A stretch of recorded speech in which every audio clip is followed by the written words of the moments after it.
There you are. Oh, I thought we'd have to do the show without you, Brandon. Mm-hmm. Podcasting will be a thrill. Grandpa and chill, grandson and friends. Podcasting Grandpa and chill will be a thrill, grandson and friends. With your hosts, Grandpa Barton, Brandon Fox, Phines Jackson, and Sierra Dawes. This is Grandpa and Chill.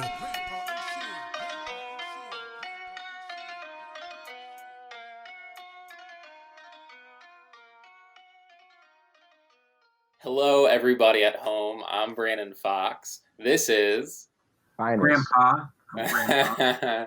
now he's getting super ahead, and our amazing producer, as always, Sierra. Yeah, and I just want to say before we start to all our listeners at home, if you're interested in being a guest on the show, please send us an email at grandpaandchill@gmail.com. That's grandpaandchill@gmail.com. That was so difficult to There do we go. just now. There we go. You did great.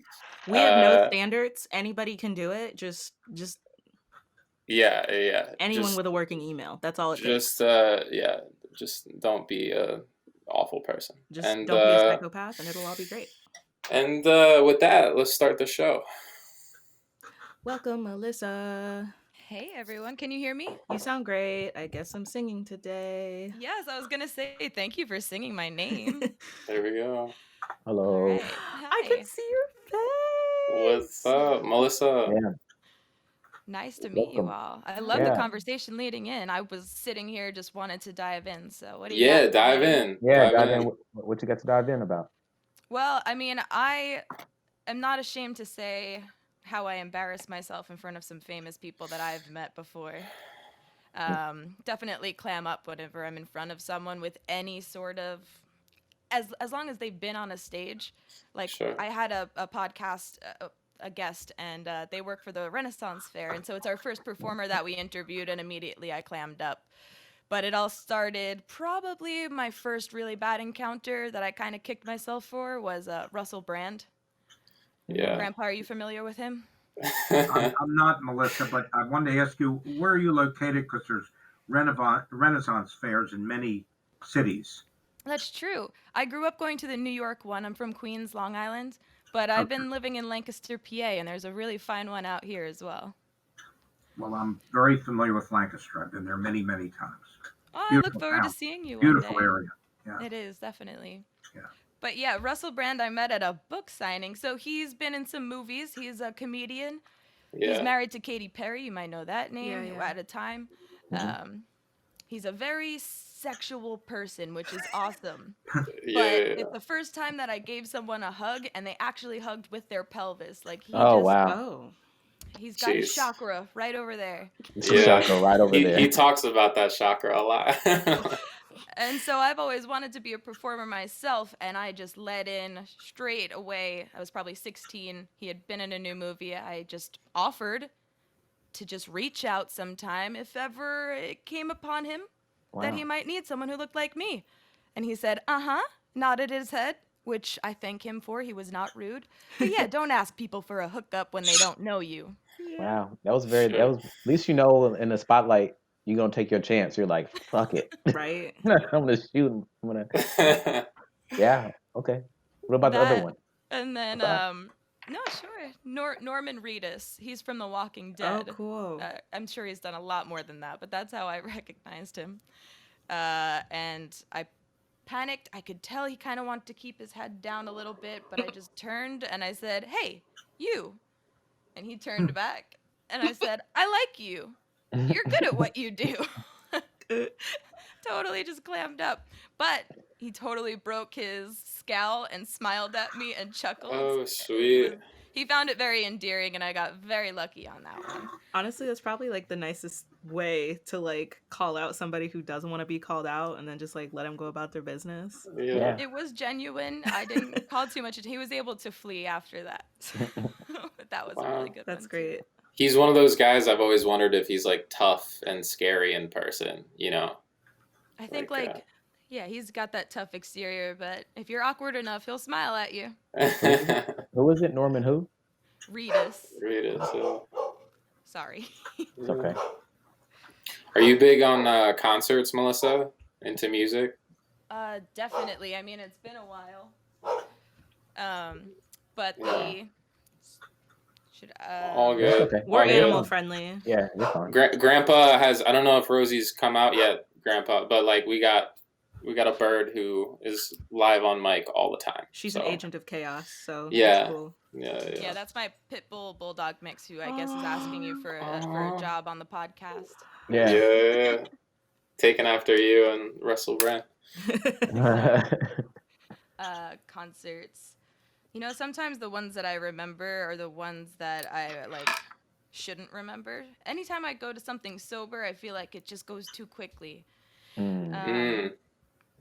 So Yeah. oh, my first one was like the rock star of all concerts for myself. It was Project Revolution, I think 2006. So it was Linkin Park, My Chemical Romance, Taking Back Whoa. Sunday. What a throwback. Yes. if you're a punk kid. If you were a scene kid. Exactly. And Paramore was on the small stage then. That's how I know that. Wow. It was cool. Yeah, So cool. that's a minute ago. Wow. Yeah.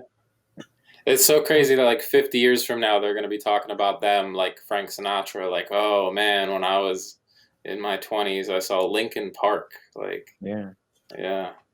I mean, rest in peace, Frank and Chester. They're both Yeah. great, I think. Yeah. Frank, I mean, no comparison to Frank. He's an all-star. Yeah. Oh, I have a question. Sure. So why do you think you get so nervous with anybody that's like a performer? Is it why are you so starstruck? What makes them so make you feel that way? That's a great question. I think it becomes too real. I was a latchkey kid who grew up basically getting raised by television, it felt like. So whenever I see someone in person, I'm like, oh, uh-oh, you can actually hear me. Usually I'm just listening Wow. to you. I like that.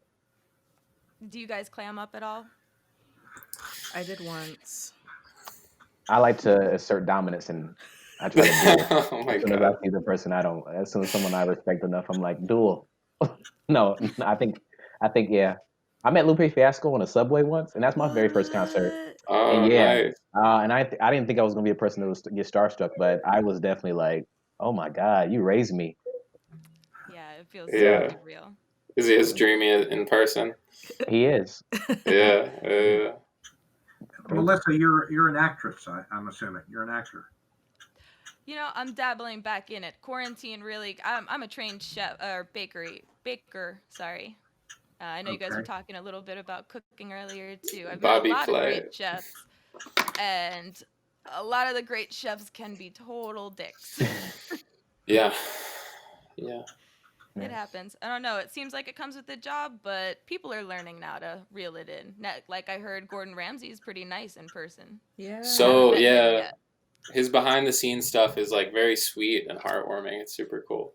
He's But- funny. Yeah, he should be a comedian. He's Cool pretty guy. funny. Yeah. For me, clamming up, like I've worked in restaurants, and it's always the chef that like gets on my case, you know. But the crazy part is friends that I had growing up or friends of friends growing up who are now super famous, which has happened like a couple times. It's always weird watching other people interact with them now. Like, it's pretty crazy. Like watching people mooch on them or Yeah, like really well, and you're like, don't do that. I know they fart like Sure. everyone else. Yeah, right.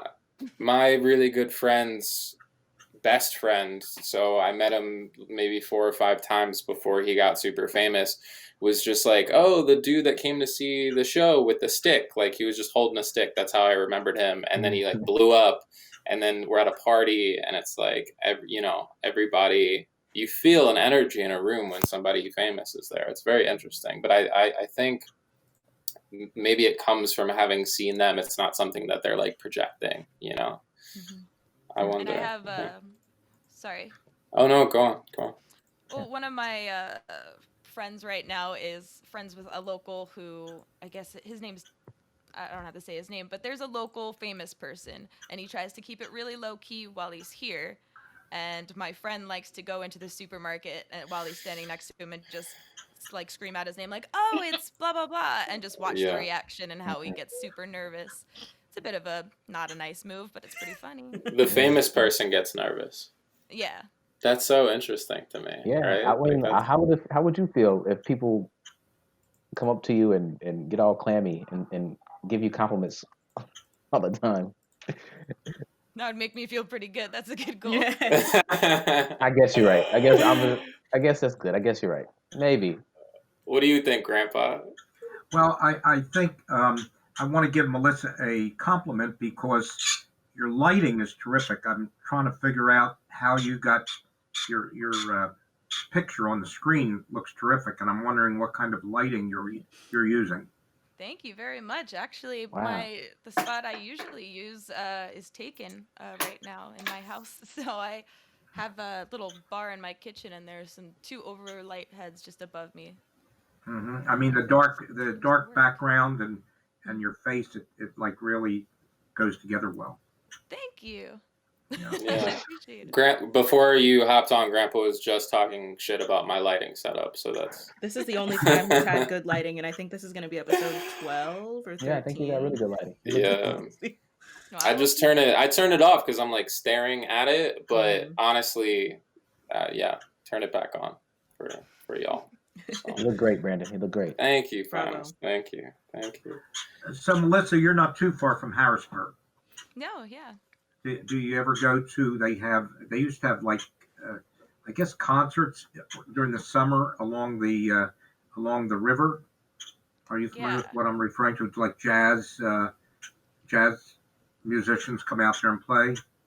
Yeah, definitely. I mean, it's a big art-centered area out here in eastern PA in the Lancaster and Harrisburg area. And if you do go over by the water, they have a little river view, and it's beautiful over there. I found out about it because I got swept away into a life insurance scheme that was based out in Harrisburg. I was trying something new. I learned a lesson. The fraud. So, are you going to get back into acting, or are you going to stick with the with being a pastry chef? Right now, trying to do whatever pays the bills. Right. But no, I'm still I'm out on backstage, which is how I found you guys first, I believe. And it gives it just introduces me to great people like you guys. It seems so far. And You're back on the next episode. You're good. but yeah, I'm looking, so Nice. we'll see what happens. I like it. I like it. Yeah. The dream would to be like the next Anthony Bourdain. That would be perfect. Ooh, Oh my that does sound legit. I love Oh, Anthony Bourdain. I Yeah, did travel get to and eat. meet him before he passed. That's Wow. amazing. And I didn't embarrass myself, guys. What was the What? circumstance? Yeah. I was right out of culinary school. I was working at the Nomad Hotel, and we were hosting an event. And I always pick up extra hours, so I was up there serving, and it was a book release. It wasn't one of his books, but he had a production company, an amazing, great Japanese chefs. The book's called Fish Rice Noodles, I believe, and I was standing there next to a wonderful chef named Wiley Dufresne and listening to Anthony Bourdain speak, and I felt like I was finally there. And then I looked down and I saw my serving tray, and someone put an empty glass on it. I was like, okay, almost there. You're almost there. That's the spirit. That's funny. But as soon as he was about to leave, I like pushed through the crowd, and as before the elevator shut, I managed to just say thank you for everything you've done. And he shook my hand and he asked me my name and said thank you, Melissa. Whoa. And I just backed away. It was so perfect because the doors closed and I couldn't do anything weird. Yeah, that one. How long has it been since you've done any acting? Have you acted professionally? Professionally, not yet. I see. Okay. Professionally on stage in high school performances. Hey. No. That's okay. Have you ever acted? Grandpa? Me? Well, I was given the lead in a camp play called Love at First Sight, and I completely froze up. What age were you for this? What Pardon? age were you for this camp? At that time, I was probably about 12 years old. Oh wow. I'm guessing 12, maybe 13, something like that. It's been And then a while. I was in a play at a very minor bit part. It was called Flower Drum Song, and it was produced by Chinese scientists and engineers in Portland, Oregon, and had a very minor part as a nightclub owner in the play. And You that's remember your line or not? no, Oh no, no. it's been like 30, 40 years ago. Something. But you didn't freeze up that time. No, and funny thing, now I remember the words and things I was supposed to have said in this play, Love at First Sight. But boy, I just completely froze up on stage. What were you supposed to say? Well, I sang a song, When You Meet the Girl You Love for the First Time, you were puzzled in the manner in which to react. That and go on with it. Anyhow, Yeah. We Great. fulfilled the prophecy, like 60 years in the 50, 70, whatever, how many years in the making. You You may get a big finally audience this time too. finally sung the song. Yeah. Yeah, Right. for real. but It's beautiful. yeah, that's an issue I've always had. I freeze up if I'm on stage. I think when I was a child, I did a dance on stage in Philadelphia. My sister and I, but we were part of a dance class, and they put us on stage at the end of the course or season. And other than that, I really haven't done very much. I did work at the Burt Reynolds Dinner Theater for a while, Mm. That sounds but not as an actor. Yeah. That sounds so interesting because, like, were you at Brian's bar mitzvah, Grandpa? My older half brother. I don't think I was. No, I know you weren't there, Phines, but when I was 3, I like grabbed the microphone. Apparently, I like barely. It's like one of my very first memories. I like took it and like was very into it. So, yeah, Still time. It's never too late. do it, Grandpa. Well, Melissa, do you know how to make elephant ears? I don't know, I have made them, yes, once before. I in- love those in things. school. but they must be really hard to make.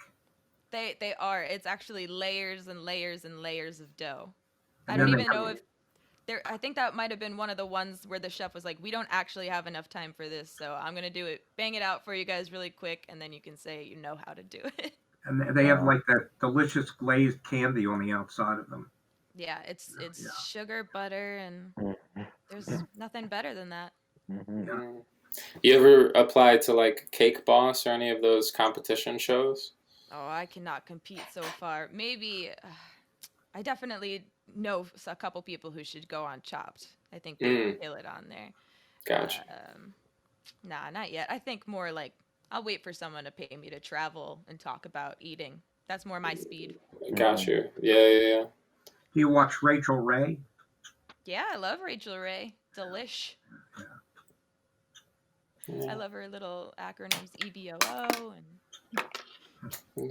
and Sierra, did Karen ever hop on? Karen did hop on, but she just hopped off a few minutes ago. So crazy. Okay. Karen. No problem. I was gonna ask, what was the last concert that you went to before the pandemic? Do you remember?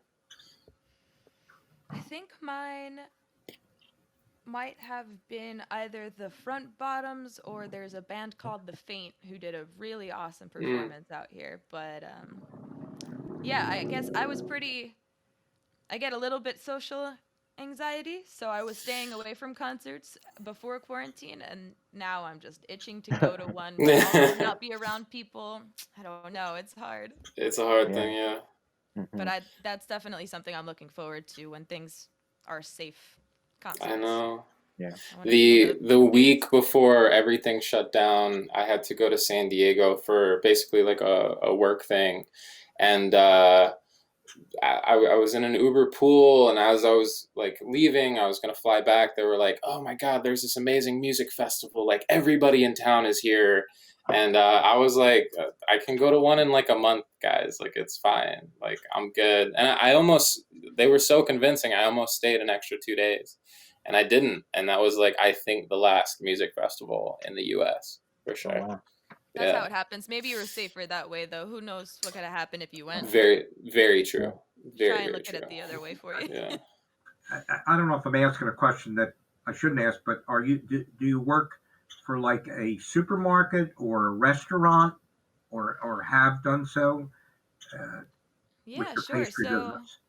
yeah, my favorite thing to do, my favorite job that I've ever done was bean to bar chocolate. You really like we get it shipped in, all local. I'm sorry, no, good trade. I forget the word right now, but fair trade and all that. Oh, And we yeah. just roast it and actually turn it into chocolate bars. I feel like I'm an Oompa Loompa when I'm there, and we hand wrap it all, hand box it, kiss it, and send it out to you. That was my favorite. I've done all sorts, front of house, back of house. I've bartended, I've managed. Usually, whenever I start to serve at a new place, their pastry person decides to quit, and then I'm like, well, I guess I can do that too, and I become the pastry person of a restaurant. That's Well, you hilarious. you and Brandon have something in common. He's been a bar back, I believe. Am I right about that, Brandon? Quite a bit, yeah. Yeah. Yeah, a couple. I was always sucked though. Very bad at it. You know Yeah, the struggle. I'm not saying I'm great at it, but I do act like I think I'm great at it. I sure. don't know, trying to make That, Yeah, myself that's half the yeah. battle. exactly. When you were little, was acting the dream or cooking or what? Yeah, I always wanted to be, people say like an astronaut. It still feels like miles away, but I always wanted to be a model, singer, actress, entrepreneur. Mm. Uh, Sweet. yep, grew up I on didn't I didn't TV know the with word my entrepreneur until recently, so that's like very that's awesome. You could throw that in anywhere, yeah. Yeah, yeah, sure. Um, and then when it came time for college, I wanted to take a gap year like most people do because I barely passed senior year. But my father didn't get to go to college, and he had a fund for me to try it. So Mhm. I was watching a lot of culinary shows at the time, and I was like, let's try it. Which is not a good reason to pick a school, ladies and gentlemen. No. You know what? I think it's fairly unethical to make such a young people make such like costly decisions. An 18-year-old can't buy no house, but they can like take out a bunch of money for tuition. It just, Hmm. I don't know. Yeah. Yeah, it's putting Pretty. all your eggs in one basket, literally. And Mm. then just What did dropping. you study in college? Yeah, so I went to Culinary Institute of America, so it's Very good definitely, school. Hmm. yeah, it's a focused school, and you can't double major because they want your money. So I chose baking and pastry. Um, I'm actually not like a very measured out person in my day to day life, and so it seems a little backwards for me to do it, but it's taught me a lot. It's taught me a lot about organization and that you can't just throw things into a pot all the time. You actually do have Yeah. to think about things Mm. and try it multiple times. Has tried to teach me patience, but I'm very resilient to it. Yeah. Especially What? with baking, I would say.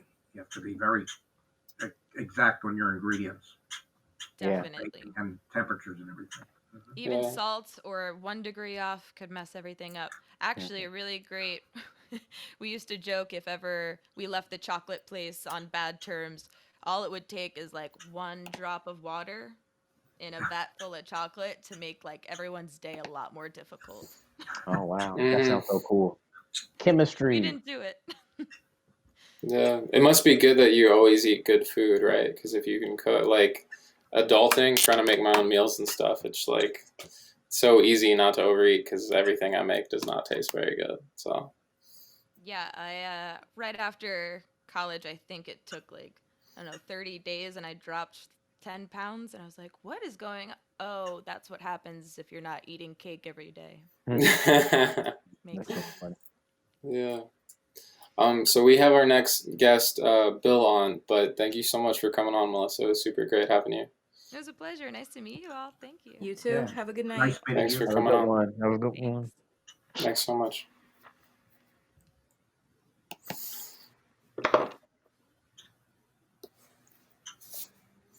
Hello, Bill. Bill. Hey, Hello, how how are are you? you? Oh man, we Oh can yeah. finally see your face. It's so Hi, crazy. Bill. Yeah. Well, nice to meet you. Nice to meet Yeah, you nice to like see again. Or you nice to see you again. finally. Yeah, yeah, yeah. Yeah. I just joined, so I'm not clear what the topic was. So Oh, I'm no gonna problem. go. So, yeah, we're talking about celebrities, music, and cooking, basically. You said um, you said cooking, right? hmm Okay. no, or anything. I don't No, know. no, it just sounded a little bit like cocaine. Yeah, Cooking and yeah, we were talking about cocaine, Bill. Come on. So I am so naive. I have lived such a sheltered life. Um, Believe it or not, I have never tried it. what? And Yeah, yeah. Never. what? Oh, So cocaine. No, no, no. Yeah. Bill, Okay. they're putting you on. They're just putting you on, Bill. I got confused because I figured, okay. that you all have lines on the table in front of you or something. That's hilarious. Just grandpa. I'm just joking with you. But you've been to a concert, yes? Yeah, but yeah, I've been to concerts. Yes. What was that chuckle about? Oh, that's actually very observant because I don't consider myself a concert or music aficionado. My focus is politics. Got you. I write letters to the editor. I'm in the New York Times today, believe it or not, with Oh, Congratulations. a letter to the editor. But I don't write about music. It's Got okay. you. So a concert to you is going to go to a political speech or something like that. Go to town hall. Well, no, I don't do that. I don't go to town halls, but I'm sure up on current events, especially Yeah. today's current events. Wow. There's a lot to write about now. A lot to write It- about as far as politics. Yeah, I'm very worried. Are you a Twitter man? Are you more like a do you have a what's your platform to write? Besides, you said that you were a New Yorker. No, I'm an LA person, Oh, okay. and I look like an old white guy, and I am an old white guy, but I'm not a Trump fan. Oh man, ooh, am I not a Neither am Trump? I. I'm not a Trump fan. I don't know. Any of you guys Trump fans? No. No. Well, put it this way: every time my wife sees Trump on television, she starts cursing, and people in the condominium building think she's yelling at me. So, what's really bad is that every day at the breakfast table, Mhm. we gravitate to talking about Trump, what he did. And then at dinner, we talk about Trump and what he did. And it's like consuming us. We're consumed. It's driving me crazy. I don't ever remember doing when Obama was in, we didn't do that. We didn't say, oh my God, look what Obama did today. Yeah. It just didn't happen. That's driving me crazy. Even when you said that, the first thing that popped in my head is like, I wonder how many times how much Trump has done cocaine. Like, I wonder how many times he's done it. 'Cause it's more than one, I believe it. Not having a sheltered life, but yeah, he does consume our life quite a bit.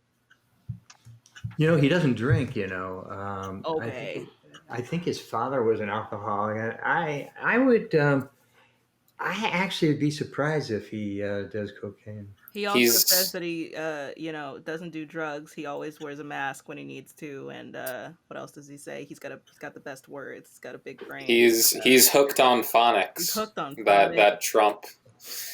No, also he's says he's he proud. does amphetamines. He's prescribed some sort of amphetamine that is a big upper that I think he's on daily. So You mean before he got COVID, or he's been on it all the time? You no, think? no. This is for years and years and years. Is that I would- right? Yeah. I think it's some sort of prescribed something, but I know that it's of the amphetamine class. I don't know so. what you're talking about, Brandon. My president is in the best health of his life. He's the healthiest president that we have ever had, and I don't want to hear anybody say anything different. Okay, he's a very healthy man. Yeah, we She's have. kidding. She's kidding. She's isn't she? kidding. I think. But Yeah. Very healthy. Giuliani's another one. I think of Doctor if a said so. cockroach fabricated a gargoyle. Damn. Well, whatever. No, Grandpa, I love hearing you talk like that. It's very Go fun. off. Shots Yeah. fired. Yeah. Oh, well, I don't know what city you guys are in. I'm in Chicago. New York, New I'm in Jersey. New York. Yeah, New York. Woohoo! And you said you're in California somewhere, LA. Yeah, I'm in the LA area. I'm a native LA person. Nice. Oh wow. Very How cool. how do you feel about your state burning? Well, how do I feel about it burning? Are you Well, thinking about it's, are you thinking about leaving? Or are you just Finest, sticking it out? Finest is our incumbent sensitivity coach. actually, our air was. What's the nicer way to say? What do you want to say? I'm not planning on leaving anytime soon unless I get completely burned out. Yeah. But I'm not near the fires. Our air was bad for a while, but you know what? I love it here. I love California. I don't know. California gets a bad rap though now. It used to be the Golden State. It probably you guys don't feel about that great about California anymore, do you? I like California. I think just it's am. weird. Yeah, I just hear about it always on fire, and I just am like, I don't know. It's super intimidating, but I don't have any problems with it really. Well, we do have a lot of forests, and Trump says that we need to rake it better. Yeah, Uh, you should have been you should have been in the forest among the redwoods with your best rake every day, every morning. And do what with it? You're supposed to rake the forest. You're supposed to rake up all the brush and the underbrush and the dead leaves and the twigs. That way they don't catch on fire, And Finest. then where do you put them at there? You put them in another state where things don't catch on fire. Ah, there you A go. real state. Yeah, I like that. Yeah. You didn't hear about Lazy this, huh? Californians just wanting their state to burn. Jerks. Bill, let me ask you, why do you think people are not for LA?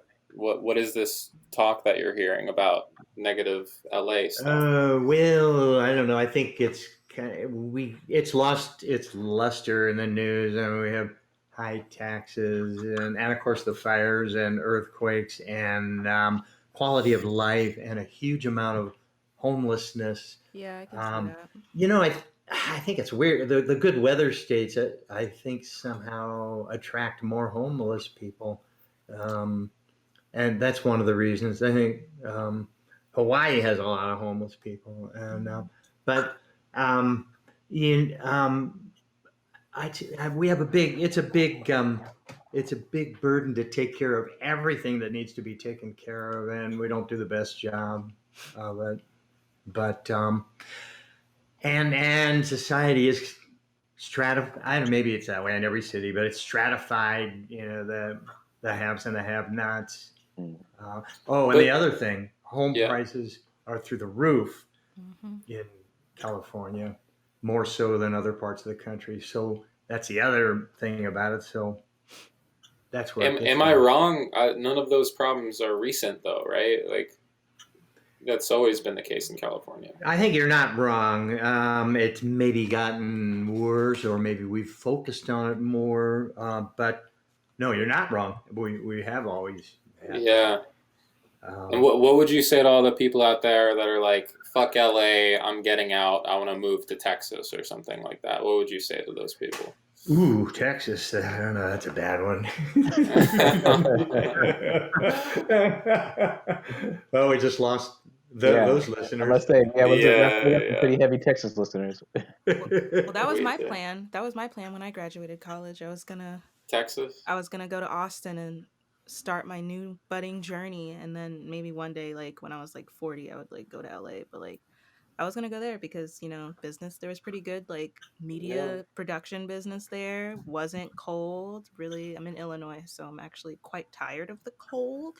And like the cost of living, like you said, wouldn't have been as bad as it would be in like LA or New York or somewhere else where I need to find that kind of that kind of work. I've heard really good things about Austin. It's very progressive. Yeah. But I think it's a college town too, isn't it? Right, yeah, UT is over there. And that makes all the difference. Like Tennessee is a very red state, but Nashville is very progressive and younger, and a lot of college people. And so, but anyway, as far as what I would say to people that want to leave LA, I think if you live in LA and you've decided you need to leave, it probably means that you don't have a good life and that maybe you should. I don't begrudge that. But I love it because it's been a world leader. California's been a world leader for so many things. So much innovation has taken place here, and then of course we have the entertainment industry, and that has brought a lot to LA. And and I love our governor. So we all have to find our own life. So I wouldn't begrudge if somebody needs or wants to leave. So, Bill, so I good, remember. good riddance. I remember, Bill. I forget if it was in the '60s or '70s. I was in Hollywood, and there was so much pollution you couldn't see Beverly Hills from Hollywood, the smog. And I was out there much more recently, and they pretty much cleared that up. Is it still the air quality pretty good out in like Hollywood or LA? So I grew up here, and I remember my eyes burning when I was a child from the smog.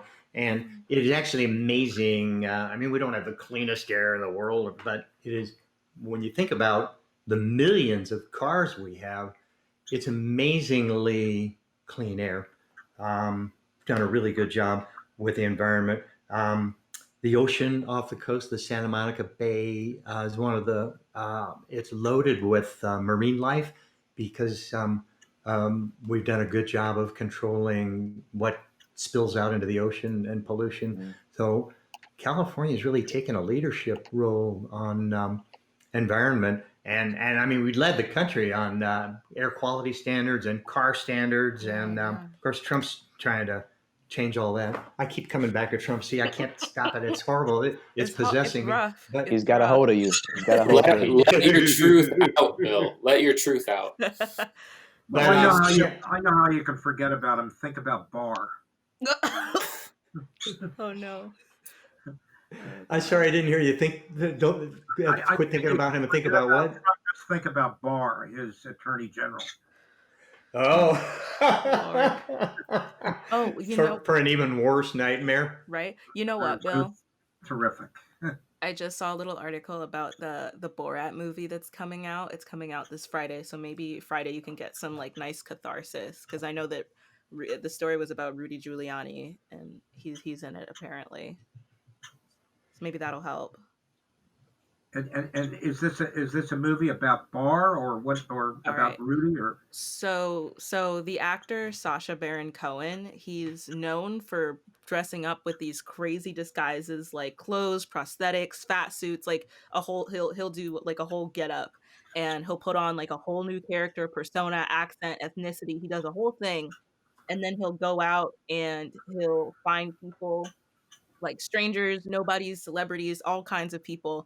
And he basically he goes into character and he gets them to say these ridiculous or offensive things. Like he'll find some crazy, he'll get some like he had a show like a year or two ago, and he was talking to, who was he talking to? He was talking to Dick Cheney. He got in costume, and his like production team or whatever had set up an interview with Dick Cheney, and he was pretending to be, I think, this like Iranian man, this Iranian like military man or something, and he just gets them into these crazy conversations, and he was like proposing this program that the US could implement about arming preschoolers and kindergartners with guns. And like, when they're talking about like safety in schools and school shootings, he was talking about, arming literally like toddlers with firearms. And Dick Cheney's like, oh yeah, that's a good idea, I'd go, that makes sense. He was getting like former politicians and current politicians to advocate for this program. And he basically just gets people to say ridiculous things on camera, and then he makes it into like a show or a movie. And so Borat is like this Kazakhstan character that he has, and he just goes around and they set up these interviews. And the thing is, like, people fall for it. Like professionals, like Rudy Giuliani's team had to like see his email or get his phone call or whatever and be like, this sounds legit. Here, Rudy, listen, you've got a meeting, next week at 5 with this man. And so that so it's supposed to be really funny. It's like a satire type of thing. And so he's got Rudy Giuliani acting like a doggone fool from what I just got from this article. So maybe that'll help you get some of this catharsis out. That's what he does. Like if you look up Sacha Baron Cohen, that's basically his gig. Yeah. I saw a clip about the thing you're talking about with Giuliani, and now this sounds crazy, but the clip said something about that Sasha gets Giuliani to touch genitals. Yeah. Do you know anything about that? That's what he was talking about. Like he basically, it was like I should pull it up, but I'm too lazy right now. But he was basically he was with this woman in a hotel room, and they were I don't remember what they were talking about, but he was basically like about to engage in a whole situation. I don't know. Like I can't even, it's hard to describe because like the things that he does are so outlandish. You're like, that doesn't make any sense. But then you'll see Representative so-and-so in the House of Representatives, like, oh yeah, I support this message. Like that's what I was reading about, Bill. That's the story I saw. And I remember like earlier this year, Rudy was talking about how, oh yeah, I got caught by Sacha Baron Cohen. There's literally a quote from him like this spring saying, but after the whole encounter, I realized it was Sasha, and I thought, oh good, he didn't catch me. Can you guys see this? Yeah. Oh gosh. So basically, in the movie, here's Rudy Giuliani, the personal attorney. Still picture of Rudy from Borat movie coming out on Friday, and then he has his hands down his pants while the actress playing Borat's daughter is in the room with him. Oh no, wow. Yeesh. Yeah, that don't look good. Yeah, that had to take some doing to get him to do that. To be okay with it. Yeah. That's why this guy's a genius, is because he really like exposes people for who they are. You know, his hustle. Yeah, it's really good. Yeah, there's Oh, go on, Bill. Well, I was going to say it's amazing how much Rudy has gone downhill. Because I mean, I remember when everybody loved him. When after 9/11, he led the city to healing. I mean, he was. Everybody liked him, and he has something's gone wrong with him. Yeah, seems like everyone that gets involved with Trump or the mob seems to end up in that situation. Getting involved with gang violence. These kids from these rough streets. Brandon, what were you going to say before I interrupted? Oh, just that Borat, the guy, he's Jewish, the actor, and he it's like, it's seemingly so highly offensive, but it's actually not. It's like the most amazing thing, where he wrote a song called "Throw the Jew Down the Well." Oh no. And he goes to a bar and he gets all of these people to like, I don't know where it is. It's like Texas or something, to sing "Throw the Jew Down the Well" after like 30 seconds of this song. And it's like, people freaked out. They're like, how fucking dare he do this? But it's like, he's exposing them. Like, it's actually like it felt very fulfilling watching it, you know, like how quickly people were like, and throw the Jew, you know. Me and my sister we're Jewish, and we fucking play it all the time. We laugh about it so much. Would you care to watch it? Only a Jewish guy could do that, though, right? Otherwise, yeah, sure. That's an interesting concept, actually. That we can, what's the word for not degrade, but the word for poking fun at ourselves. Satirize, yeah. And races and ethnic groups can poke fun at themselves, but nobody else better do it. And I remember when comedians used to tell ethnic jokes, and they were funny, But that they can't do that anymore. Yeah. Well, there's always a way to do it and just not be offensive. Like, what do they call it? Like punching down, kind of. Like punching down is kind of gone out of popularity now, where you're just like, kind of like kicking a group while it's down or insulting a group like kind of with no reason. But if there's kind of like love in it on both sides, everybody, a lot of people are still doing that. It's kind of hard to like shame that. Good point. As long as there's love in it. Even when he made that video, I think there was a lot of flack and controversy about him doing that, and then people were like, "He's Jewish." Like what? Like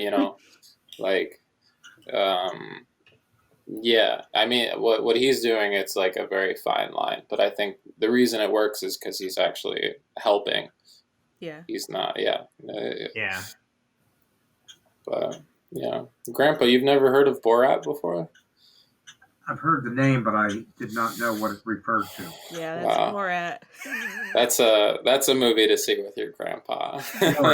Are you going to see it? I'm gonna Sierra. Can I do it? Can I play the clip? Or I wish you would. Maybe not.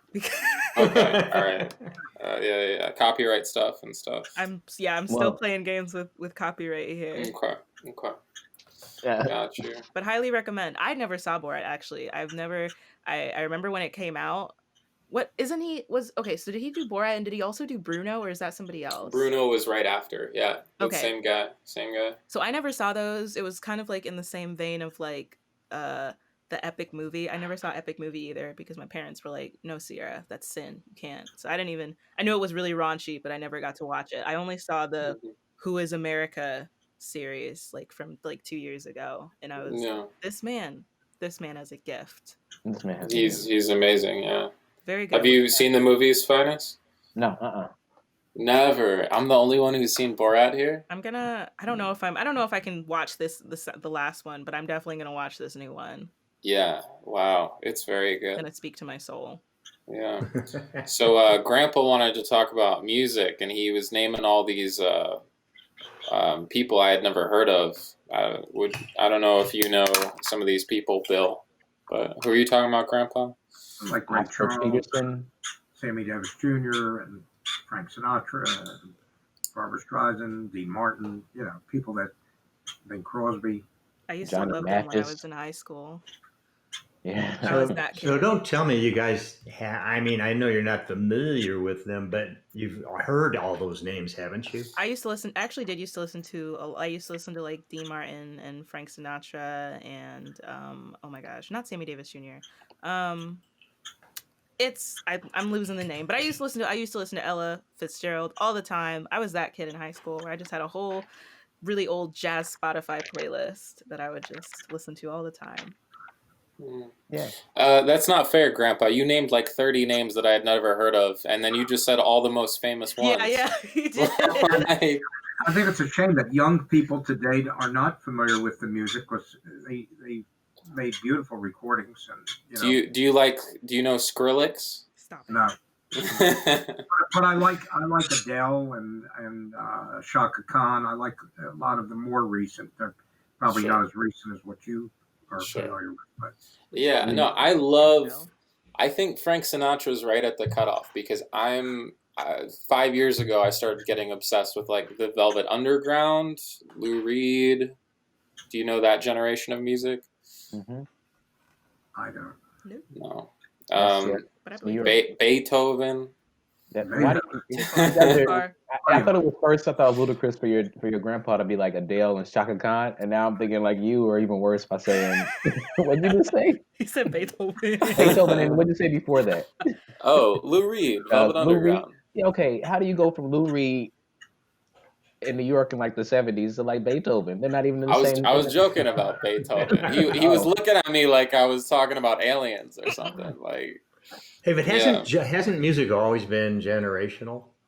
Yeah, and that's the thing too, is I didn't realize how fast all this stuff was gonna happen. Like, I recently, like, for the first time this year, I heard new music, and I'm like, oh, the kids these days with this new music, like I'm too old for some of the hip stuff that's coming out right now.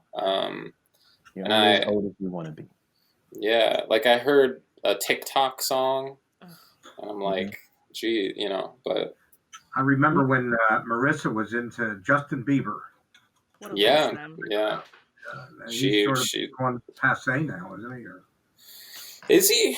I don't know. He's not, because he was just on SNL on Saturday. But he's kind of got some new things going on. He's got a new look, got like several more tattoos. He's working on it. I think. I don't really care for Justin Bieber, but I always kind of feel bad because like it's been rough. It's hard to stay relevant, isn't it? It's hard to stay relevant forever. And he really just started like Bill, what type of career have you had? Career? Oh, wow. Well, in my 20s, I was a stockbroker for 7 years, and I hated it. And then I went into information technology, and I did that for pretty much the rest of my career. And I retired a few years ago. And now I do some acting, or I try to. Wonderful, yeah. What do you try to act in? Well, I mean, I go to auditions. I've been in some commercials. I had a small part in the movie Vice. Oh wow! And I had a small part in Amazon series Transparent, and I was in a Lifetime channel movie. But I mean, I'm not a star, and when I walk down the street, people don't point at me and say, "Oh, look who's there." What's your ideal role, and what role do you usually get? Oh, that's good. Yeah, usually I get roles that kind of look like me, old white guy. Which I do. So that would be, a boss, a senator, CIA, head of the CIA, things like that. So funny. But I also really like to do mean, ugly roles. Ooh, like what? Boss, head of the CIA. No. Yeah, I mean, murderer. Yeah. Have you ever gotten to play like a real bad guy yet? No, but I was in this film where I got sawed with a chainsaw. Ooh, whoa! So that was fun. I was yeah. pushed into a bathtub, and I mean, they were pouring red stuff all over me as they were filming. So you kind of want to be in horror films a little bit. It was like a 12-year-old's ideal role, a dream role. Were these filmed? I'm sorry. Go ahead. Were these filmed by any of the big studios or small? The big ones were where I just have a snip. I mean, a snippet. Like Vice. I played the role of a house member, and the rest of them are mostly independent. And it's really hard to break into the industry, and I've just been doing it for about 10 years. Yeah. It's difficult to get the big break. So Bill, when you're being chainsawed, you got fake blood thrown on you. What are you tapping into to get into that moment and scream or do whatever you got to do? What's that process?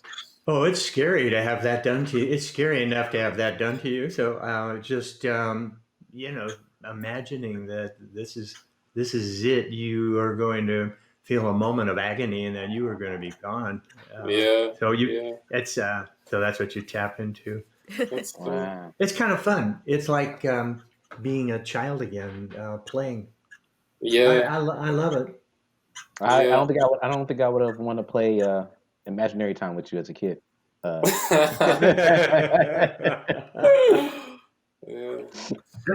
is kind of off the subject, but you said you had worked as a stockbroker for 6 years or something of that nature. Yeah. Do you invest in the market now? So when I was doing it, I mean, it's probably still the same way. It's really a sales job, 100% sales. And so there's a built-in conflict of interest to when you're a stockbroker to get people to turn over their portfolio. If they don't do anything, then you don't make any money. And that when I was doing it, it's 100% commission. And it became a drudgery. I just didn't care for the conflict, and so I got into something wholesome and boring like IT. You wonder how these brokerage companies make any money today. They're not charging any commission whatsoever for trades. Unless you I didn't know that. Are there some that don't charge any? Yeah, a lot of them. Mertrade, Morgan Stanley, they're not charging for trade. Now, if you use a consultant, then you do pay, but not if you're doing your own trading. Well, and a lot of these companies will manage money, and they do it responsibly, and they charge a fee for how much assets they're managing for you, and so I guess there is there's a part of the business that has integrity and does a good job. But for a small stockbroker way back when, it was just a sales job. What year did you go to IT? Let's see. So, I'm almost as old as Grandpa. We established that in one of our other talks. So let's see. I was the youngest stockbroker that they had. It was the early 60s. And then, so it was about 1970 that I went into IT when they had the great big IBM the mainframes, they called them, that, by the way, probably had as much horsepower as your iPhone. Wow. Back then. How crazy has it been watching 50 years of technology being in IT? I mean, that must be crazy. It's really awesome what the exponential path of technology. It's just absolutely awesome to watch, and you really wonder, the progression is faster and faster, and I'm probably more in touch with it at my age because of my background than most people my age. But I mean, it's not overwhelming to me. It's just wonderful to watch. I was thinking today, actually, I was almost kind of mad because I really want to be in a virtual reality sort of game or experience that is real, and that's coming, but it could be in 100 years, it could be in 10, but it could be in 100. And because the growth is exponential, we're right on the cusp of the next 100 years being as great as all of the technology that's preceded it, so we're just missing. I think you're right. And artificial intelligence is gonna lead the whole thing. By the way, I think China's ahead of us, but I mean, I think we can bear. It's funny how science fiction comes true and may even cause things to happen in the future. Science fiction. Two things I'd like to see is where we could actually communicate with an animal, like a dog or whatever, and also maybe the other thing would be where you could actually, feel the object or the subject. Yeah, that's not far-fetched at all. I know. A lot of people. My wife believes that animals may be more advanced than we are. I don't know, but they definitely have a language. They definitely have a language. Some animals definitely have. Yeah. So, great things coming. If we can just get through everything we're going through now. You think Terminator is going to happen? AI is going to turn sentient? All that stuff? It could. It could be used for good or evil. And yes, it seems actually pretty feasible that kind of thing could happen. Does that scare you? No, not yet. Yeah. Cool. Well, we got Tracy on the line, but Bill, you're one of my favorite guests. I love talking to you, man. For real. Oh, thank you. I really had a good time, and you guys got my mind off Trump for a couple minutes, so I thank you for that. Tried real hard. Check out that movie. I'm sure it'll help somewhat. I'm going to do that. It's great to see you online. You have a nice smile. Thank you. It's terrific to see you guys. So, what were you about to say, Phines? Oh, I drew a little cartoon of Bill saying getting cut in half was a lot of fun. That's great. All right. Well, thanks, guys. You have a great evening. Hope to see you soon, Bill. Too. Thank you. Yeah, thank you. Anytime. Great. Thanks. Delightful. Hello, Tracy. Hey, Grandpa. Tracy. Hey, Grandpa, did you miss me? Hello. Yeah. Yeah, but I don't see your picture on the screen yet. Oh, okay. Hold on. It's coming. I'm not. No, I'm asking her to start her video. Boom! It's on. Yay! Now I remember. Okay. Tracy. Hey, Brandon. How you doing? Good. How you doing? Good. Hey, Phines and Sierra. Hey, how are you? Hi. Good. What's going on? Hi, Tracy. Hey, Grandpa. How are you? I'm doing fine. You're looking well. Pardon? You're looking well. Well, thank you. And you Doesn't he look? He looks dapper today. He really dressed up. Yeah. More and more every episode, he's buttoning up and doing his hair. I was stopped in the beginning. We're gonna have hats and bolo ties by December, man. The Tux next show. Yes. Same goes for you, Brandon. You'll be there soon enough. You went from the beater to look at you. I think it's going the opposite direction. I think Grandpa's taking my. It's like this. You've got a light now. You're wearing a shirt. I know, right? Sooner that thing's gonna be buttoned up a little bit. I have to look good for our guests. You know. We love it. Yeah. So Tracy, do you think robots will take over the world, or? There's a restaurant here in Atlanta. And I met the guy. I don't know where I met him, but he owns a restaurant, and all his waitresses are robots. So, like, they have no live people in there whatsoever. They're all robots. What is that guy's personality like? I only talked to him briefly. I think I met him on public transportation. I have a car, but I don't see. And but he owned the restaurant, and everybody's a robot. I posted it on my Facebook page. I met him last year, so yeah, and I think he was That's scary, honestly. It's putting people out of jobs. Yeah. So yeah. I heard we can take some rakes up to California and get some work. There you go. Do what? I heard they're trying to do some raking in California. I just heard about it. We were talking about raking the forests and raking how important that was. Right? Oh, the same thing. No. Like, yeah. I'm sorry. No. So I'm not participating. No, that's not my call in life. Yeah, right. I'm way too cute to do that. So that's hilarious. Right. Hey, Sierra. I don't see Sierra, but hi. I had a whole debacle today, so I'm not camera ready.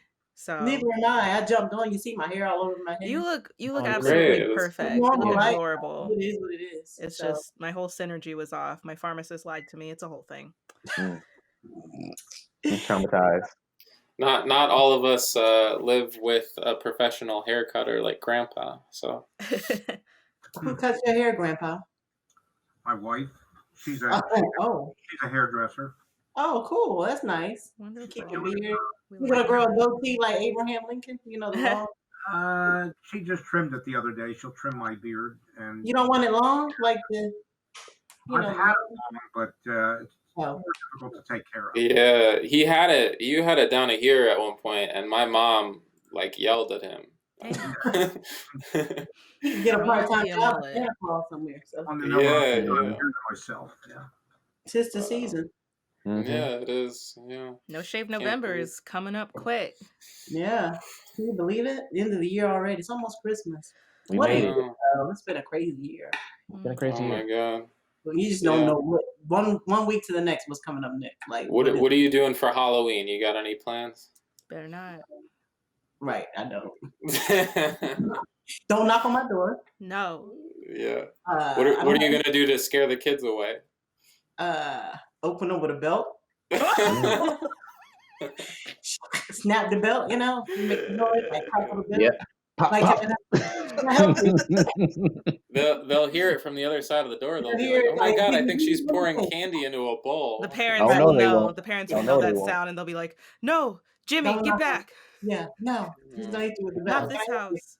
Yeah, no. I used to like Halloween as a kid when I was, I don't think people should trick or treat. The times have changed. You just don't know what, they can open the door, snatch your kid in so fast. Like, even pre-coronavirus, just crazy people out here. So I wouldn't even feel. I don't know what the candy could be wrapped in a Hershey bar, and it's something else. So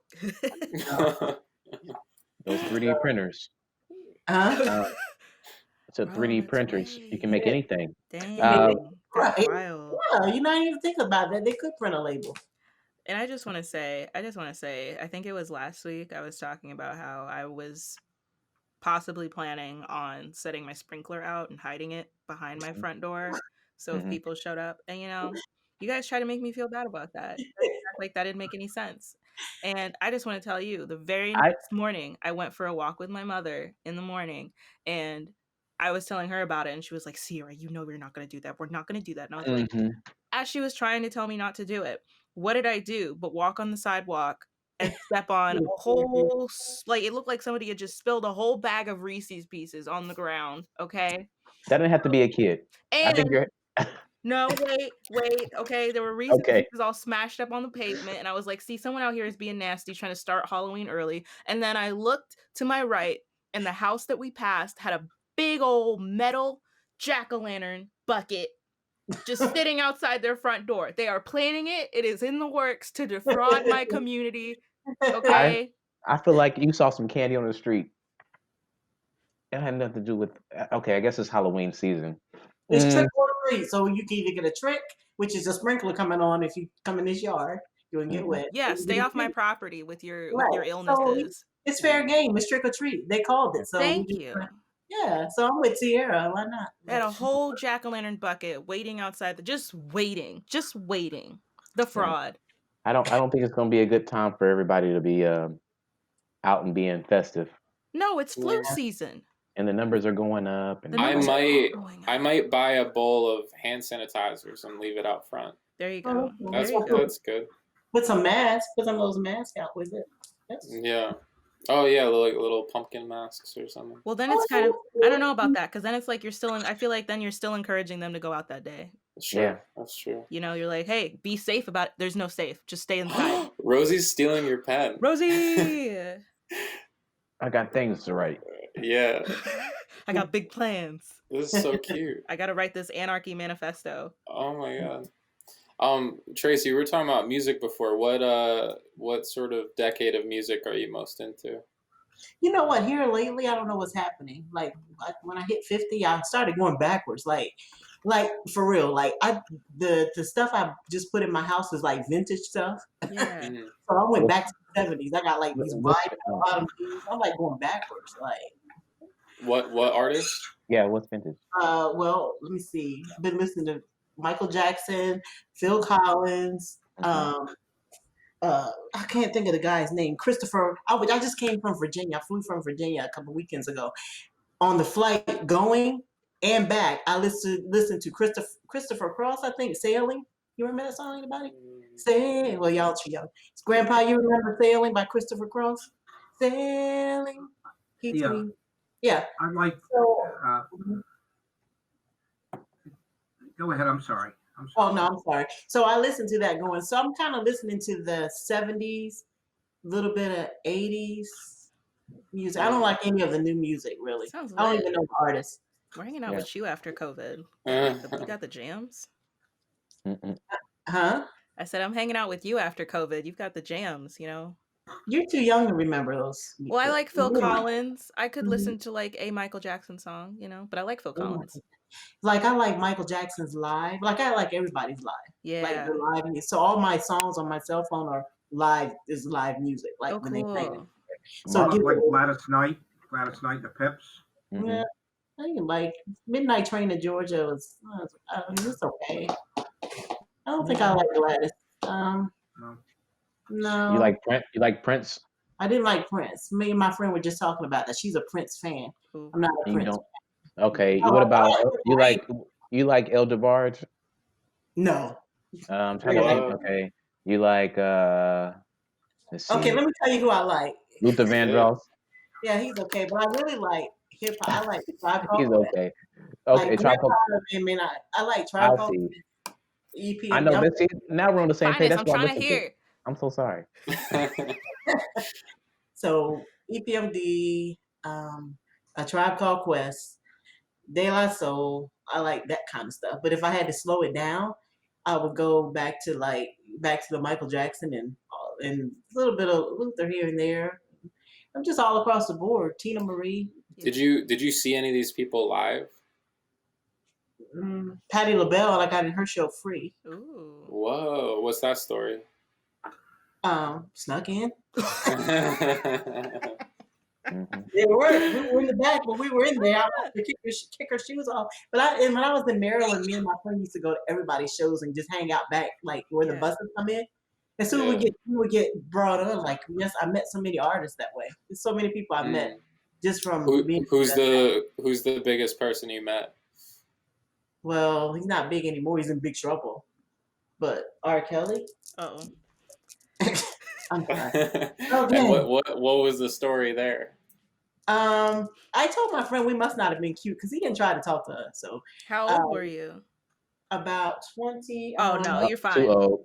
That's what you way fine. You was safe. I had to be like 13. Yeah, his brother and I had the same birthday, Bruce and I. So we talked a while, and then R. Kelly had just done his show. He was actually with Public Announcement when he was with his group, and he came out. We were by his tour bus, and he came out. He kind of just stood there and stared at us, and we had like a stare down. So he wasn't real mean. He wasn't friendly. He wasn't mean either, but he just stared us down. Like maybe he was debating, like, should I take him or should I? He was like, "What are these old women doing here?" Yep. Probably trying to like get out the way so I can see. If these senior citizens out of the way. Yeah.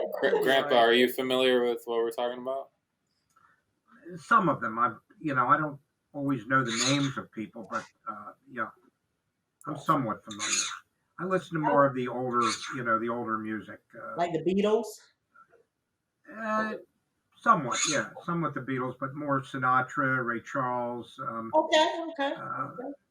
Frank Sinatra was classy.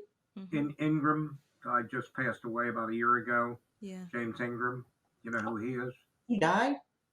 Yeah, he died James about a year Ingram? ago. The R&B? Yeah. I didn't know he died. Yeah. Huh. I didn't know that. Yeah. Paul McCartney? Did you like him? Yeah, I saw him in person years ago. I like the Beatles group better than just himself, but yeah, he's okay. He's okay. And the guy from Van Halen died? He just died, Eddie Van Halen, yeah. Yeah, Eddie Van Halen. Like 2 weeks ago. Yeah. You ever listen to any of that stuff?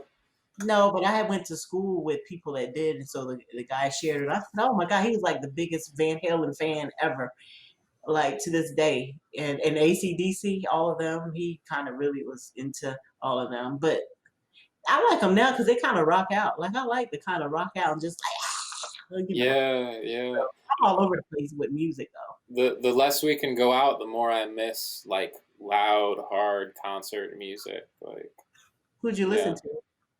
I mean, so for me, my favorite band, it's a lot of like maybe alt rock, like Modest Mouse, or I don't know, but a lot of people that are still around now. But older stuff, I started listening to Lou Reed and Leonard Cohen and Velvet Underground, that kind of stuff. Yeah. I don't know any of them. Do you guys know like Oscar Peterson, jazz pianist? No. Who? Great jazz Wrote it down. pianist, Oscar Peterson. No. Yeah. Grandpa, that's why I'm telling you, in this music extravaganza episode, I'm going to get a bunch of people that study this stuff. Who's the guy that sang I Believe I Can Fly? R. Kelly. R. Kelly. Yeah, he's great. Is that a bird? Speaking of flying. Yeah, it's Rosie. That's Rosie, yeah. She's our mascot. I guess, fifth Spirit co-host. animal. Yeah. Wow, what kind of bird? Is that a parrot? I need my reader. Is that a parrot? Or? It's a type of parrot. It's called a conure, and I have 4 of them. But this one doesn't go along with the other 3. Do they talk? No, these type don't talk, but they make a lot of noise. Oh. And they bite. Oh. Anybody need a bird? Never. What did Rosie do with your pen? They damage things. Whatever. Where'd your pen go, Grandpa? My pen? Did you say? Yeah. You had a pen in your breast. Right. I think it's on the floor. The bird took it. Rosie reminds me of like that kid from the Babadook that just like screams constantly. Have you guys seen the Babadook? I've never seen the Babadook. Have you seen Borat, Tracy? Never. Is it a movie?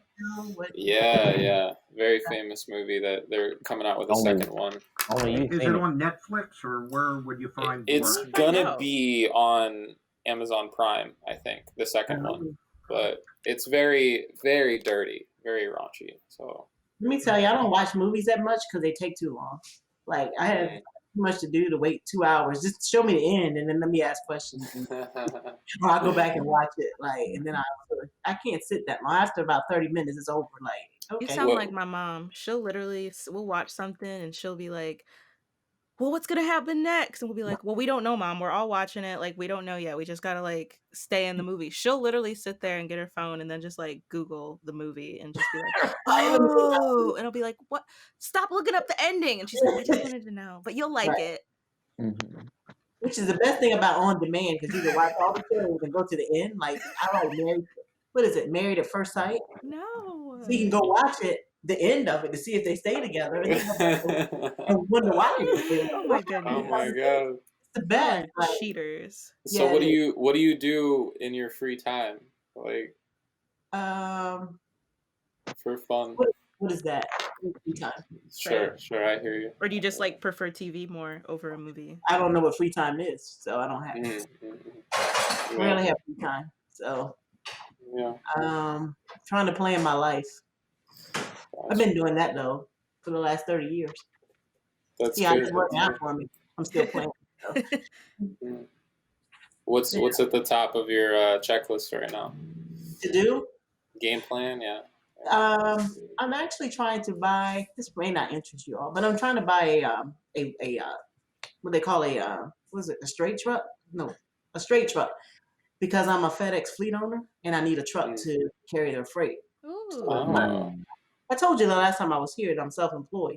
Yeah. My thing is actually media, but this is when I get the FedEx thing going, I don't have to worry so much about me making the money. The money's making itself with the truck. Yeah. And then I can go back and focus on the media stuff. So that's the goal. So I'm trying to find a truck. Yeah.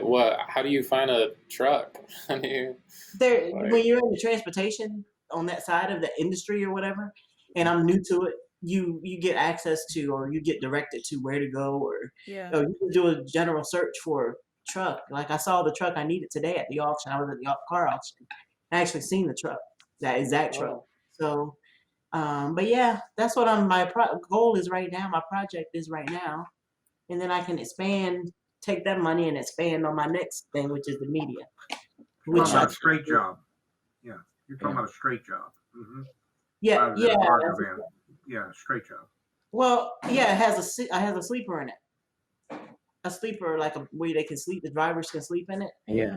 So and FedEx doesn't supply you with the truck. No, because you're an owner, so they're just contracting your business to help carry their freight. So you have to have your own truck and your own drivers. I have drivers, but I don't have a truck, and the drivers are bugging me. But I'm like, what are you gonna drive? There's nothing to drive. So so I'm kind of stuck there. And that's been one of my projects. Because I know those guys work very hard. I mean, they have to really move to make all the deliveries, and you're able to keep up with that.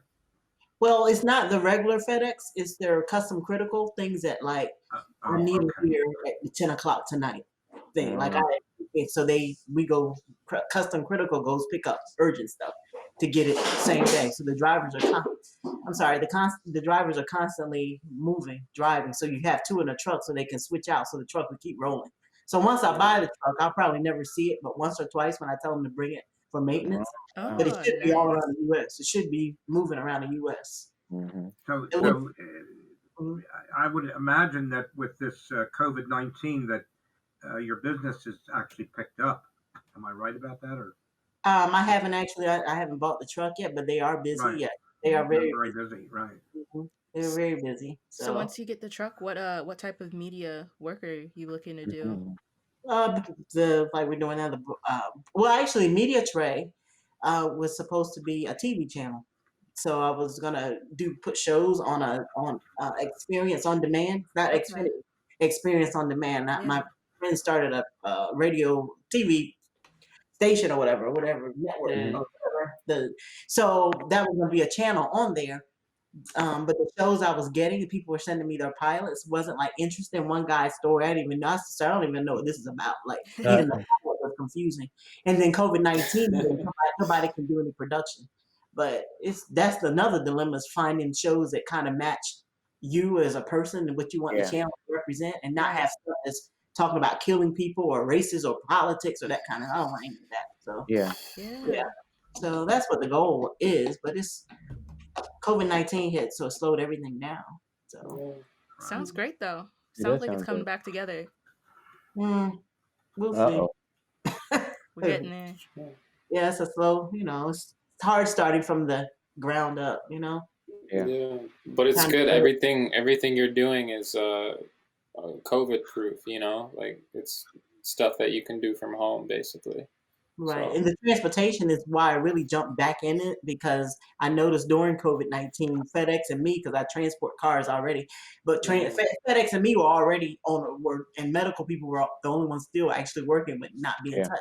So transportation industry, if just an FYI to you all, is an industry that keeps moving even in a pandemic. Yeah. So Amazon's doing very good right now. Amazon's doing great as well. Yeah, Amazon. Awesome. I did Amazon already though. Linguistics. I'm learning all that stuff. Linguistics? That's logistics. Huh? Logistics. Logistics. I'm sorry.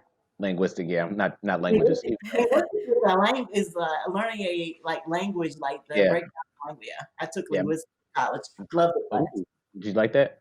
I loved it. That's how I learned New York correctly. I read today where the government is coming against Google. They're going to try to break them up for a monopoly. Google, yeah. And next will be Amazon. Yeah. Oh, what's that mean for us? I don't know. They've broken up in the past big companies like Standard Oil, which was Exxon, and AT&T, but that's many years ago. And they feel that Google uses unfair practices to Google pays Apple a lot of money to be on the top of the search bar. Oh, like $8 billion a year. Wow. Yeah, most people don't know that. But. Well, what's wrong with that? I wonder. Well, I don't know if there's anything wrong, but they own so much of the market that the government would prefer to have more people in it that have a larger interest. So who else are we going to use other than Google, and what's the other search sites? What's the one start with the M? You have Yahoo, and there's several of them. You're right. I haven't seen Yahoo on nothing. Bing. Yeah, Bing. Good old Bing. DuckDuckGo. Yeah, DuckDuckGo is really killing the game right now. I need to try that. Never heard of them. They're all about protecting your privacy, like something about the way that their search engine works. They don't collect as much data as Google and the other ones do. Wow, I didn't know that. I never heard of them. I'm going to look. DuckDuckGo. Yeah. Right. Yeah. See what that's about. I knew about Bing. But Google's so thorough, though. And Google ties into your email, to your calendar, to your everything. They're just like... Yeah. I have a Google phone. I do, too. I have a Pixel. I love my Pixel, though.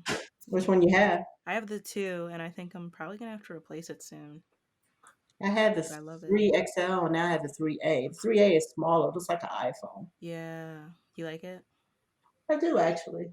I had a custom case for it. See, can you see the case? It's dry flowers. Ooh, that's lovely. Oh, Wait, real flowers? it's real flowers. Oh, that's that's lovely. so cool. I know, I love it. And then look at my. Speaking of, look at my finger. Not okay. I don't want to show you. I don't want to give you the finger. It's matching. Those are dry flowers too. Oh, that's so cool. Delightful. So cool. And my keychain, I can just go on and on. Let me show you my swag, man. Yeah, everything is it's all custom. Everything's custom. We got our last guy on, but I wanted to ask you, Tracy, because this question's been coming up. But when you meet a celebrity, do you get clammy? Do you get excited or confident, or I've been around so many. I'm used to it. Really? So I have. I'm not saying that from a bragging standpoint. I just really have, and I told you before, I have 2 cousins that's famous, so I'm just kind of used to it. You're professional. Not really. Plus, I think I'm famous. Part of it is I think I'm famous. So. Yes. You are here. You're staring at them. They're staring at you. Like, who's gonna say hey first? Because I'm just, absolutely. Nobody knows me. That's the thing. But in my mind. Yeah. No, famous is a mentality. I think I'm famous. So. Yeah. But I appreciate you guys asking me to come back on. It's always fun to jump on. Oh no! I hope you'd come back on soon. Yeah, we'd love to. Yeah, we gotta make you look good for the Beehive. Nice to see you again, Tracy. It's nice to see you too, Grandpa. I hope to see you again soon if your grandson has. I hope so. Thank you. All right. Good night, guys. Have a good night. Bye. And to finish us off, we got good old Sonny and Grandpa. You've never seen Sonny's face before, have you? I've never seen it. I don't believe I have. No. All right. Well, I'm going to be looking at you to see your reaction to how beautiful he is. Drum roll, please. I'm just on the screen. I'm not. And let's see. Oh, okay. That's Sonny. Hey. Yeah. Hey, what's up? I see he learned his lighting techniques from Brandon. Sure has. Yeah, dude, you got a halo behind you. I'm sorry, I gotta maneuver some stuff around here. No, this is my office. Welcome. Sonny, you can see Grandpa, and Grandpa, you can see Sonny. Hi, Sonny. Hey, what's up, Bart? Oh, jeez. Well, I'm off to a great start. Okay, so we've already established how Sonny reacts to a celebrity. Now we know. When he saw Grandpa, he gets all flustered. Just completely, just clammed up. Yeah, dude. Sonny, you met any good celebrities? In my lifetime, have I met any good celebrities? No, in your previous one. In my previous one, yes, but in this one, I don't think I've really met any celebrities. I'm trying to think of the closest. Who's in your previous life? I don't know. I was lying. I didn't think I was gonna get questioned on it. Okay. All right. So all those there's this running back in Indianapolis. His name is Dominic Rhodes. That he was their second string running back when they won the Super Bowl. And I met him once, and I got all super excited because I never met a celebrity. But even then, he wasn't really a celebrity at that point. Yeah. I served some Broadway star. I didn't know I didn't know she was a Broadway star. Yeah. So, is this what you pictured Grandpa to look like when you were talking to him for all those hours? No, it's not. But I also have seen him from the videos of like the first episode and stuff, so it's not as much of a shock for me. I didn't want to ruin the illusion. Yeah. But I didn't think I was gonna get questioned on that either. So At least you know he watches the podcast. Hey. Yeah, that's true. What about you, Grandpa? Is this how you pictured Sonny, or? You know, I'm going to be frank with you. I didn't remember. I didn't actually have a picture in my mind. Got you. Frankly, I didn't have a picture in my mind. How does it make you feel, Sonny? Honestly, that's makes me feel pretty good. It's a lot better than him going, you're a lot different than what I expected. Yeah. If he says you're a lot different than what I expected, that means I'm way uglier than what he thought I was going to be. Yeah. Well, we're talking about concerts, and I'm glad that you're a guest, Sonny, because we went to these concerts when we came here to New York, and we got to do it before the quarantine. But we went to go see. We went to Afropunk and Governor's Ball up here. Yeah, those are big concerts. Those are big. What are they called? Can you explain what those are to Grandpa, especially Sonny? Code? Yeah, go ahead, Sonny. Well, you should explain Afropunk because that was your thing that I just jumped on. Governor's Ball, because I convinced Phines to go to Governor's Ball. Governor's Ball at Randall Islands Park, they throw a music festival there. So essentially what these music festivals are doing, you're just paying a lump sum and kind of getting a discounted price from seeing really good artists that you would otherwise have to spend a lot of money to go see. And it's really, really fun because you're literally going from one concert to another just within walking distance.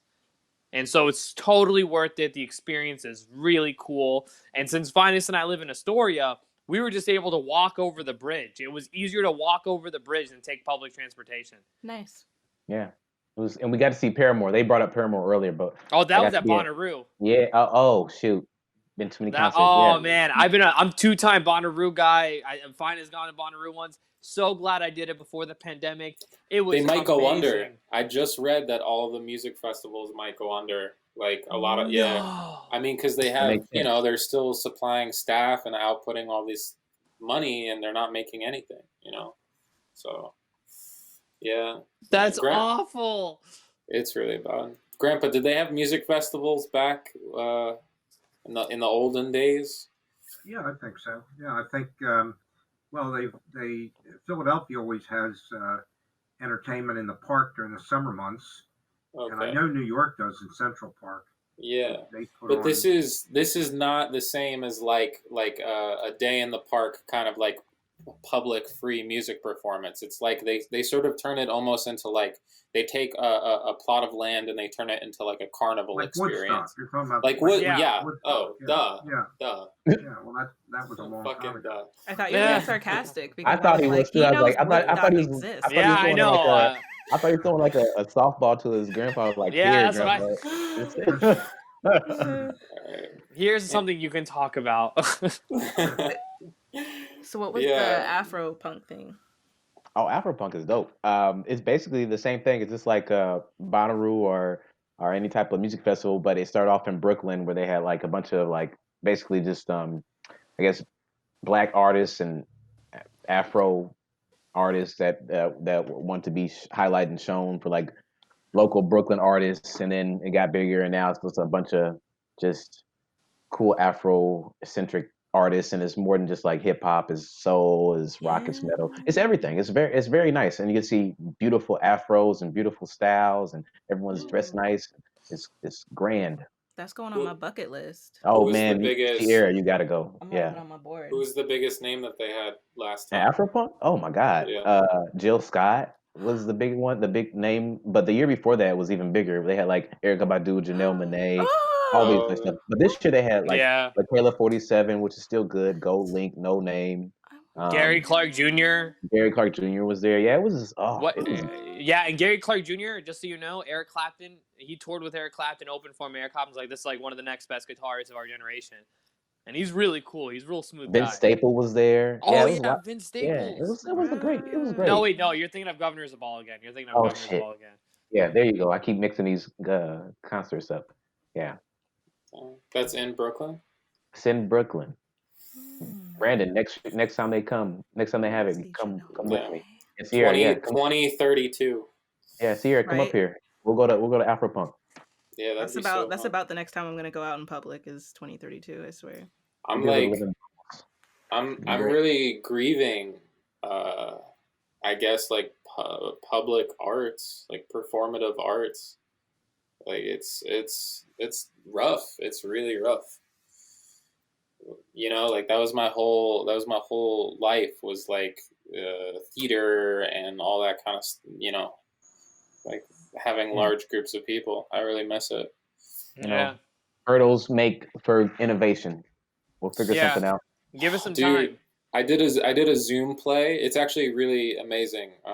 They got like 60 actors from 9 different theater companies, like 3 or 4 days ago, to do like a whole play over Zoom with all these different theater companies. And the play is called It Can't Happen Here. I really recommend watching it. It's about a fascist dictator taking over in America when nobody thinks it can happen. It's like a really beautiful piece of art. Sounds fun. Yeah, it's crazy. It was written in 1934, and it's very topical. Yeah, but Zoom is not the same. It just does not feel the same. It's not the same, man. No, it's not. It's not the same, bro. It's so different. For this, I like it. For this, I really like it. There's certain things for sure that it's totally about. Like I've seen some sketch shows that I was actually like, wow, you did a great job with the circumstances you were presented with. Yeah. And it's like now people can be across the country and still work together comedically or acting wise. They can do sketches.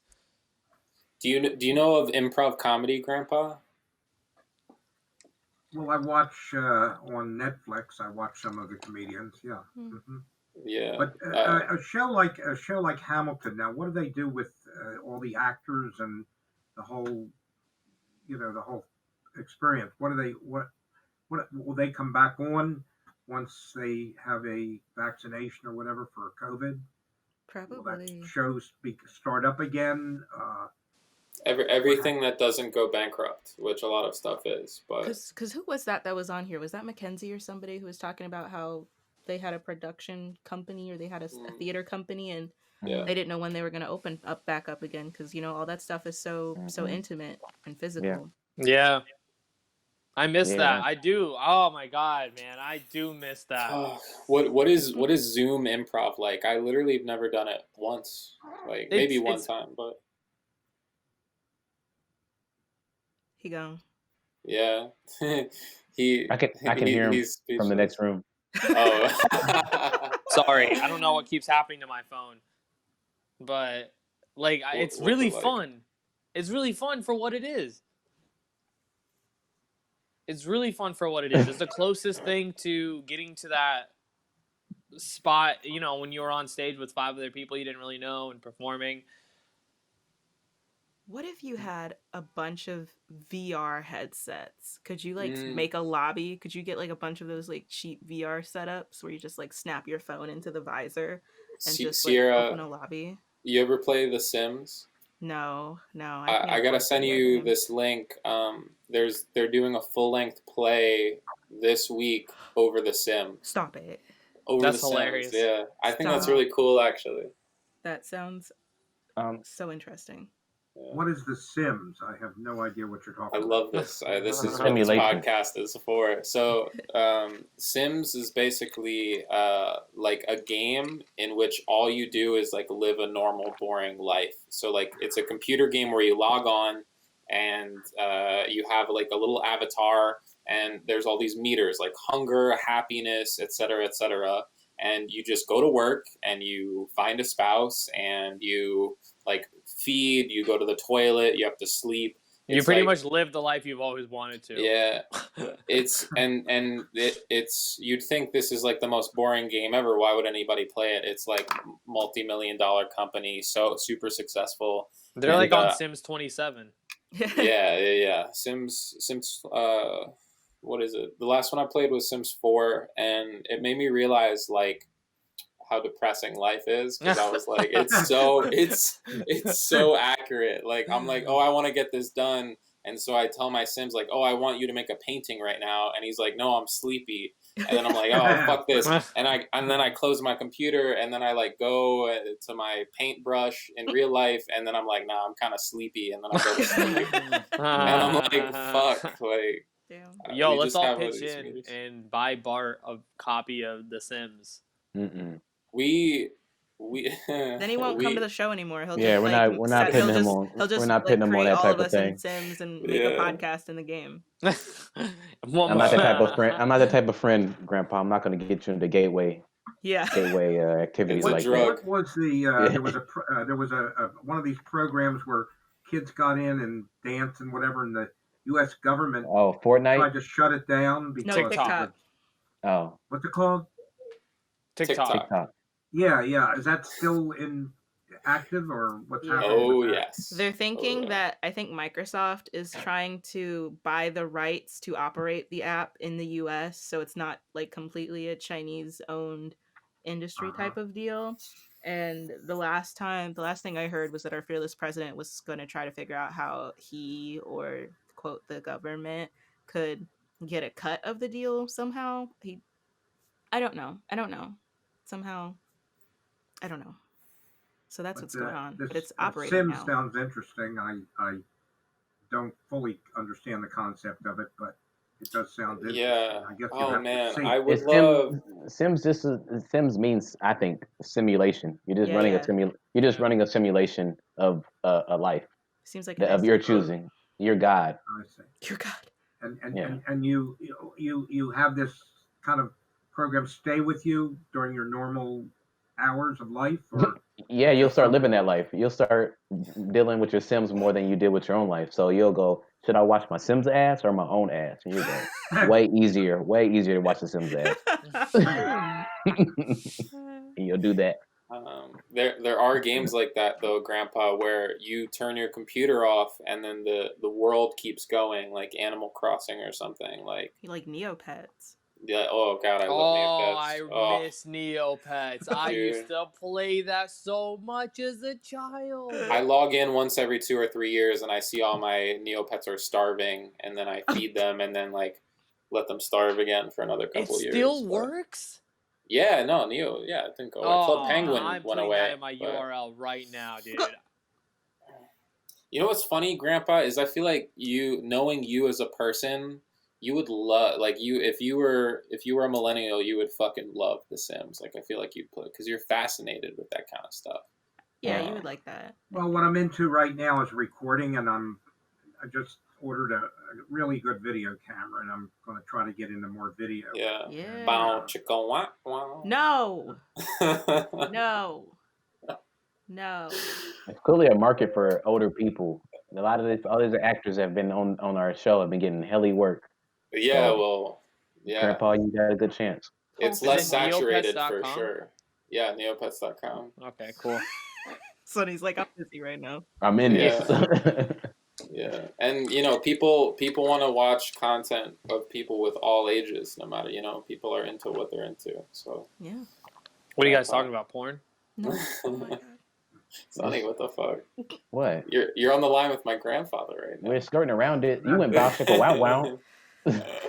Yeah, my first podcast episode, you kept asking your grandpa if he has sex all the time.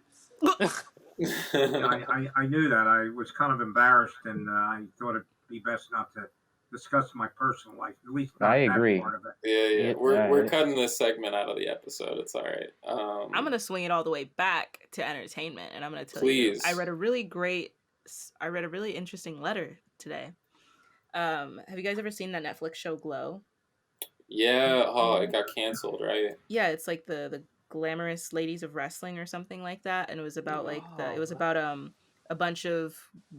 like an actual program. I think it's like a real program that aired in like the 80s, and it was basically just like your classic stereotypical hyper entertainment value type of wrestling show, where everything was definitely fake, like, and all these characters, it was like a they described it as like wrestling just being like a soap opera for men, because like all the characters and the drama and the storylines that are going on. And so basically it's about setting up that program and creating the program and how cheap it was and how low budget like the show was and how they found all these women that basically this was their last chance, and they had all these different like stereotypical characters, and like all these women were playing like these horrible stereotypes. Basically, if you weren't a white woman on the show, you were playing a horrible stereotype of yourself. Well, the wrestlers that they were portraying. So like it's literally about actors playing wrestlers. And so like the wrestling characters were like these horrible stereotypes. Like there would be like a Middle Eastern woman was like playing a terrorist, and there's like one black woman was like a really stereotypical, like loud, angry, like type of ghetto character, and the other black woman was like a overweight welfare queen. I think, yeah, her name is literally welfare queen. Yeah. And so the show was really cool though, because it's like the whole premise of it was really interesting, and it was still like technically diverse because of all these different types of people.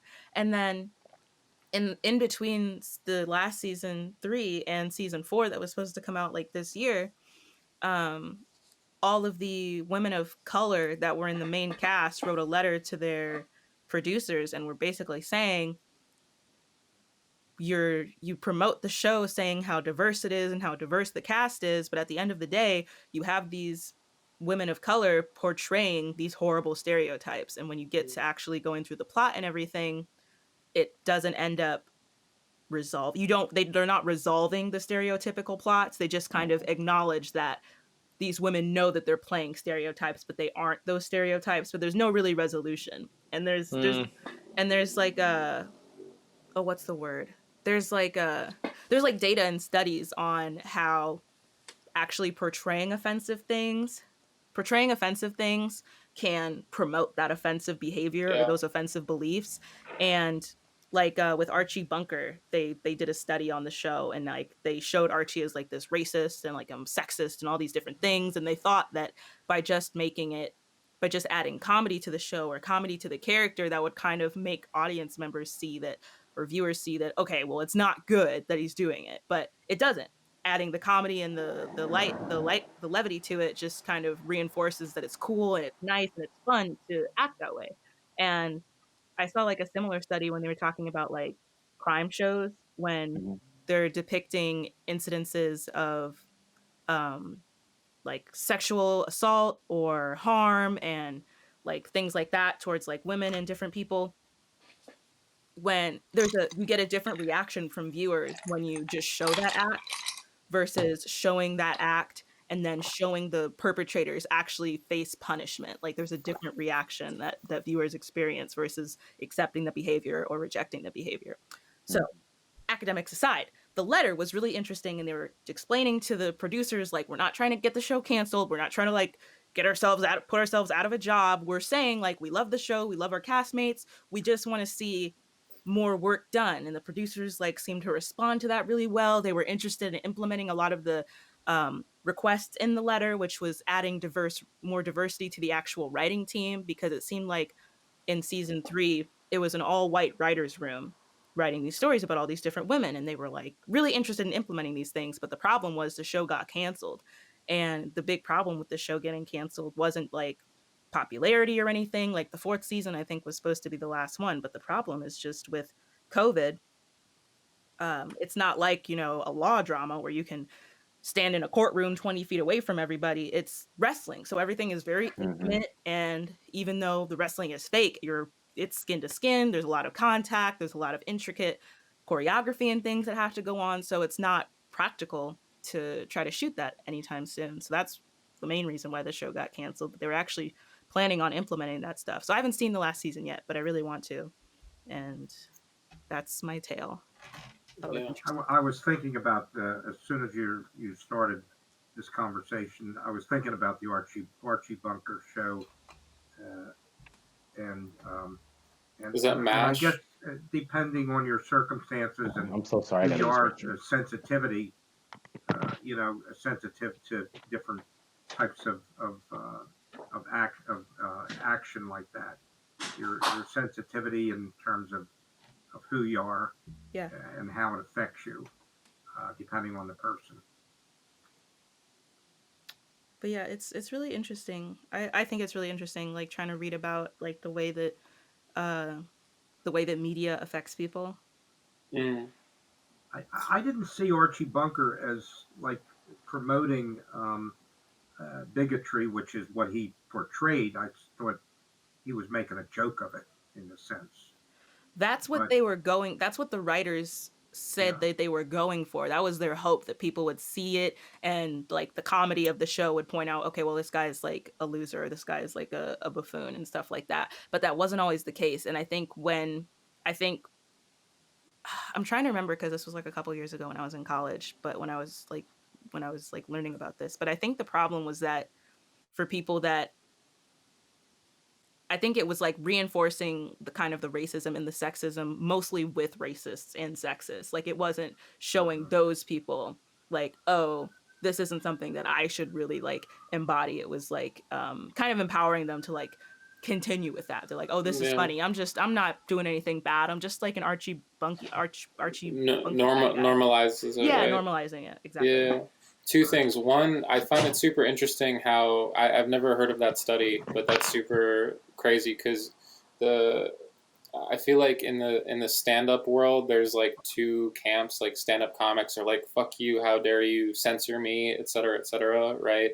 And then there's a lot of people very upset with stand up comedians who try and like toe the line of being offensive. And I had a comedian that I saw speak on it, which was really interesting. He's like, it's funny how they attack stand ups about specific things, and then like in episodic television or whatever, like they will reenact like an entire rape scene or a murder or all this stuff, and people binge it like almost like pornographically in a way, and nobody bats an eye, at like a lot of like, I mean, really like violent stuff or very problematic stuff that's on TV. Yeah. That's interesting. Well, maybe I'm misunderstanding, but Sierra, I am offended when I see violence. I don't like to see it on it can even be like an English detective story or whatever where someone's killed or whatever. But I'm not so much offended by sexual things on in the media, and I think that you are. I may be misunderstanding what I've heard you say, but I think that you're more sensitive. You don't really like that sort of thing. Am I right about that or not? Okay, so I should have been more specific with the study about that I was talking about. I personally am kind of indifferent. I guess I feel like there should be a reason for everything. Like I'm not really for gratuitous kind of like violence or sex or anything like that. Like really put some purpose into it. But the study that I was talking about as far as like the sexual violence was they were trying to actually measure viewers' opinion kind of of sexual violence, sexual harassment. They measured like a bunch of different things, and so then that was what they were trying to sort of measure with the audience. And they examined people watching episodes of Law and Order, SVU, NCIS, and there was another one, and I can't remember what it was. It was another crime show, and they were basically noting that when they have they all helped overall when they featured topics of sexual violence, sexual harassment. They all worked well to kind of educate people. Like when you're watching Law and Order or something, and they are kind of campy about it when they're like, "Oh, date rape, what?" And then they'll like almost like pause the show and explain exactly what they're talking about with these different things. But they were when they're measuring the different shows, they made a note of audience members seem to be more accepting of certain acts or behaviors when the perpetrator either wasn't caught or got away with it. Like if they're portraying the perpetrator to be someone who is like a very clever or very sneaky or just kind of very good at being a criminal, they're kind of they end up kind of glorifying the perpetrator instead of really showing a good kind of cat and mouse triumph. And then yeah. I guess my biggest like question is like how did they figure this out? Like what questions did they ask? I know this is like stuff that I gotta just read on the study myself, but how can they just know after asking like these people, like, hey, you just watched this episode, what do you think of that guy? Huh? Like I don't know. I just can't imagine that they get enough answers that really justify the conclusions that they come up with. It makes sense hearing it. I just want to know how they get to that conclusion. Well, it could be as simple as like you watch a cowboy smoke cigarettes the whole show, and then you ask the people after the show, how do you feel about cigarettes before and after? And they may say, you know what, I don't mind cigarettes. So that would be according to like maybe the study would be like because people watch this cool cowboy smoke cigarettes all episode, they may now have oh shit, it's cool as fuck. Like yeah. So Yeah, I mean, that's that's kind the of way you can ask a question. that's kind of what it sounded like. It was a couple years ago, but if I find it, I'll send it to you guys because I did think it was really interesting. I did like a paper on it, and I thought it was really interesting. And it was basically like when you don't show the perpetrator like caught, defeated, sentenced, jailed, like when you don't go through those steps to like really punish the perpetrator for these things, it gives the audience, it can give some audience members the impression that like, you know, it's not as bad as it may seem, or it's not as terrible. I guess we're seeing that in real life with like all the cops that just go around killing, and very true, there's not any punishment to it, and you can clearly tell people like, hey, if it was so wrong, why didn't they get arrested? Hey. Propaganda has been right under our noses for decades. I'm sensitive, and I don't want to see it when I see like a comedic representation of Hitler. I'm Jewish, and I don't even want to see it. And I can understand, let's say, as a minority, where you could be annoyed or upset with the type of representation you're talking about, the type of acting. You know, the things, you know, hit your button and are unnerving. I do understand that. But with Archie Bunker, I thought that they were really trying to show how ignorant he was. That was their goal. Yeah. I remember a couple years ago I saw Black Klansman with my dad, and really I enjoyed it. I really enjoyed it, and like after on our ride back home we were talking about it, and if you haven't seen it, it's basically about this black detective went undercover as a white guy to these and he like infiltrated the Ku Klux Klan with the help of another guy in his police force, and they kind of show you a bit of the inner workings of the Klan in that area, and the way that they portrayed them was more like a bunch of just like idiot hicks, and they were like, a lot of them were like overweight and they're dumb and they don't, you know, have good jobs and they're just kind of like losers, and there was a lot of comedy kind of spliced into it. And my dad and I were like talking about this because I liked it. I thought it was fun. I thought it was pretty good, and I was like, you know, it's important to kind of show race. I thought they were trying to show that racists, you know, really aren't that impressive in any sense. And they weren't very competent and all of this. And my dad was like, he didn't really like that because he's saying, you know, racists have a lot of power. They have a lot of influence. There's a lot of things that they can do.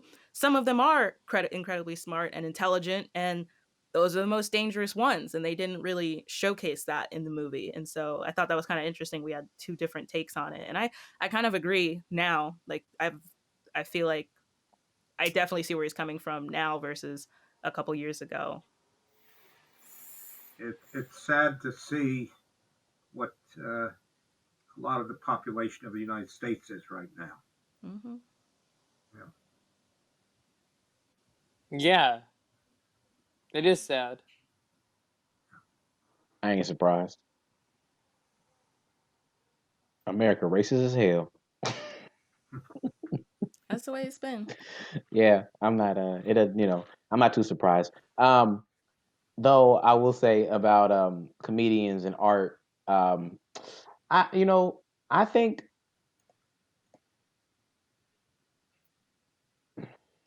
it's difficult. I think that people they should tell their truth. Comedians, artists should tell the truth, and if it means someone's playing a trope and that's what I see as a stereotypical trope in my art, then I don't. I understand what it does to the media. I know how important media is, but I don't want to PC my art just because just because I want. There's a reason. It's probably intentional, like you were saying earlier. There's intentionality of me making a character into a trope, or making or doing some type of scene that's uncomfortable, or making fun of a group. It's because I feel like it was artistically there. I'm not saying it's appropriate or not. It's my art, you know. I Yeah, don't. but like this is where I really get like serious about it. Because Brandon and I have seen plenty of shit comedians in our lifetime. And you have to be allowed to fail. You have to be allowed to fail, sure. But then there's some people, man. Some people don't even deserve the First Amendment. It's so silly. It's so silly. Like, some people just don't. Some people just go up there and say some racist ass shit and expect it to be funny. And it's because they're from a racist community and they don't understand how racist the stuff they're saying is. Yeah. No, I mean, some people, and they do understand, but it's like what we were talking about earlier, punching down. Like, it is so much easier to punch down than up, because it doesn't take talent to punch down. No, not at all. And a lot of people get away with it. I disagree about the First Amendment thing. Yeah, but say I don't agree with if that be the case, then people need to learn by experience with society. So you a person making racial jokes and you think it's funny. I don't know. I'm all for. I don't think anybody shouldn't. I don't think we should take the First Amendment away from people because that's. Oh yeah, no. That's sorry, like guys. I was. Joking. I know what you mean. No, I get it. I get it. Joke. But at the same time, like rights revoked. Say what you want to say. If it comes with you getting canceled, then I mean, well, shit. That's on you. And canceled isn't even really getting canceled. Cancel is just saying people get canceled. They're still making the money. Know.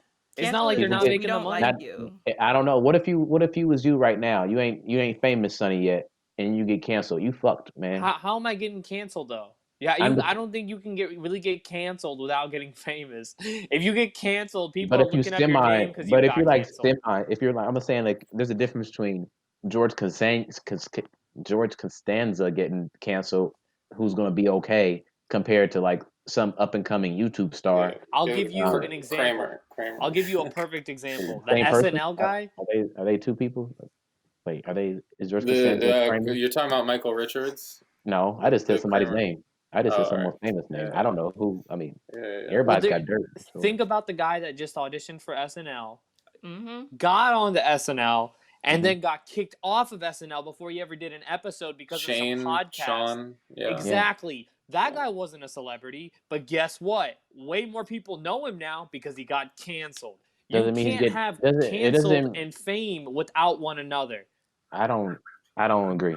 Name one canceled person that's not famous. Okay, there's people that I'm sure work in offices that have gotten in trouble that they're not. I don't know their name, but I'm sure they've been canceled. I just don't know them. Sometimes you just gotta move on. You gotta move. Sometimes you get in trouble. You gotta move and start over. If you're like an online person, you just gotta find a new audience. Maybe find a new hustle. Like I've seen people do that before, like on YouTube and stuff. Like if you get kicked out of one community, if I get kicked out of the makeup drama YouTuber community, I'm just gonna start a gaming channel and maybe I'll just like start a Fortnite channel. Maybe none of the Fortnite people are gonna know what's going on, and maybe by the time they figure it out, maybe I'll have a good answer. What if but I don't think that like Shane Dawson could like start a gaming channel now and be okay. I think that like you'd be surprised. What if you're not an entertainer? What if you're not an entertainer at all? What if you don't get what if you get canceled and you're not an entertainer? You probably what if you're like a lawyer? You shouldn't have been a racist. I don't know. I think that if you are a racist lawyer, you still have just as much clientele as if you're not a racist lawyer. And in fact, I mean, just because you're racist and racist people feel more comfortable coming up to you. That is true. I have to safely disagree with you guys, but I do understand what you're saying. You're just mad because the Beehive is still coming. They're gonna come one day for you, Phines. Yeah. I just don't think canceled means truly canceled. Like I think there's just more stigma around being canceled than there is actually being canceled. Yeah, I feel like canceled is kind of like something that happens with the public. Like yes, being blackballed like from an industry, I think is something that you could like argue more. So like Nick Cannon. Nick Cannon almost got himself blackballed. No one's gonna blackball Nick Cannon. Are you talking about blacklisted? Yeah, getting blackballed or blacklisted. When you're like completely shut out from actually working. Yeah. It kind of reminds me of the Red Scare. Grandpa, were you alive in Hollywood during when they were outing communists? Well, that was before my time. Oh, okay. You're talking about the McCarthy hearings? Yeah. Well, I think Jeffrey Toobin will be blackballed. Oh my gosh. Did anybody that was considered, that was put on that list, that McCarthy list, did they end up being all right? Did any of them end up okay? That's a good question. I think some did. I think Sinatra was actually accused of being a communist. But Yeah. I think that. But I also think it's not a straight comparison, right? Because like the Salem witch trials and McCarthy have a lot in common. Like they're outing people who are not. This is more. What's going on now is not the exact same, right? Oh yeah, it's not the same. Yeah. Grandpa, Well, now your glasses. One's a witch and one's a racist, and one's like yeah. It's a witch is imaginary. It's like you throw some of these people. Yeah. Grandpa, did you get your glasses? I saw Rosie. They're on the floor. No, they're on the floor. You can't see where they are. I'm jerking around because every once in a while Rosie takes a nip at me. She doesn't realize that it hurt. She's got sharp beaks. She knows. She's just trying to hold on, but it draws blood. She knows. So I'm like a little nervous with her out of the cage. All right. Before you get eaten, I think we should start wrapping up because I'm keeping you way over time. Yeah. Okay. But I'm gonna call this episode just "It Gets Real at the End." Yeah, for real. I was wondering what the title was, and yeah. Well, good working with you guys another evening, and nice to see you online, Sonny. Yeah. Oh, it's great to see you as well, Bart. Thank you. I really liked this episode. Even we had a lot of guests drop out, but it worked out pretty well. So yeah, and thank you so much for coming. Sonny. Last word. I'm so sorry. No. Let's do last words. Yeah, absolutely. I'm sorry to Sonny too, but if you want to see some really good live improv, Sonny does Instagram improv every morning. What? Every morning, he has a show. Is it every Tuesday morning? Every Monday through Friday. Monday through Friday. Weekdays on Instagram. And where do you see it? It's on Instagram Live. It's on Socially Distant Improv. Okay. If you want to see some good improv, Grandpa will be there tomorrow. I'd be honest with you, I don't think I've ever been on Instagram, but I'll try and figure it out. Yeah. Brandon, make him an Instagram. I don't have an Instagram. I've never had an Instagram. You can make him one. I'll figure it out with you, Grandpa. You should all have an Instagram, you, so me, you can and Sonny. We can all have a powwow session to watch his show. Yeah, okay. Delightful. That'd be nice. I love supporting your show, Sonny. Good plug. Thanks, good plug. Yeah. And Sierra, I hope to see you on the video next week. I'll figure it out. I'm gonna call my doctor and give her a piece of my mind. Yeah. Good to see you, Phines. Good night, Brandon. Good night, everybody. I'm getting off now. All right. Okay, hey, thank you so much, everybody. I love you, Grandpa. This was a great episode. Good night. Podcasting with Grandpa Bart and Rosie, always on his shoulder. This is Grandpa and Chill. Grandpa and Chill is brought to you by your hosts, Brandon Fox, Bart Frank, and Phines Jackson. Our producer is Sierra Doss. You can find episodes old and new on Spotify, Apple Podcasts, Google Podcasts, and more. Subscribe to our YouTube channel to watch the show, and follow us on Twitter for behind-the-scenes moments you can't get anywhere else.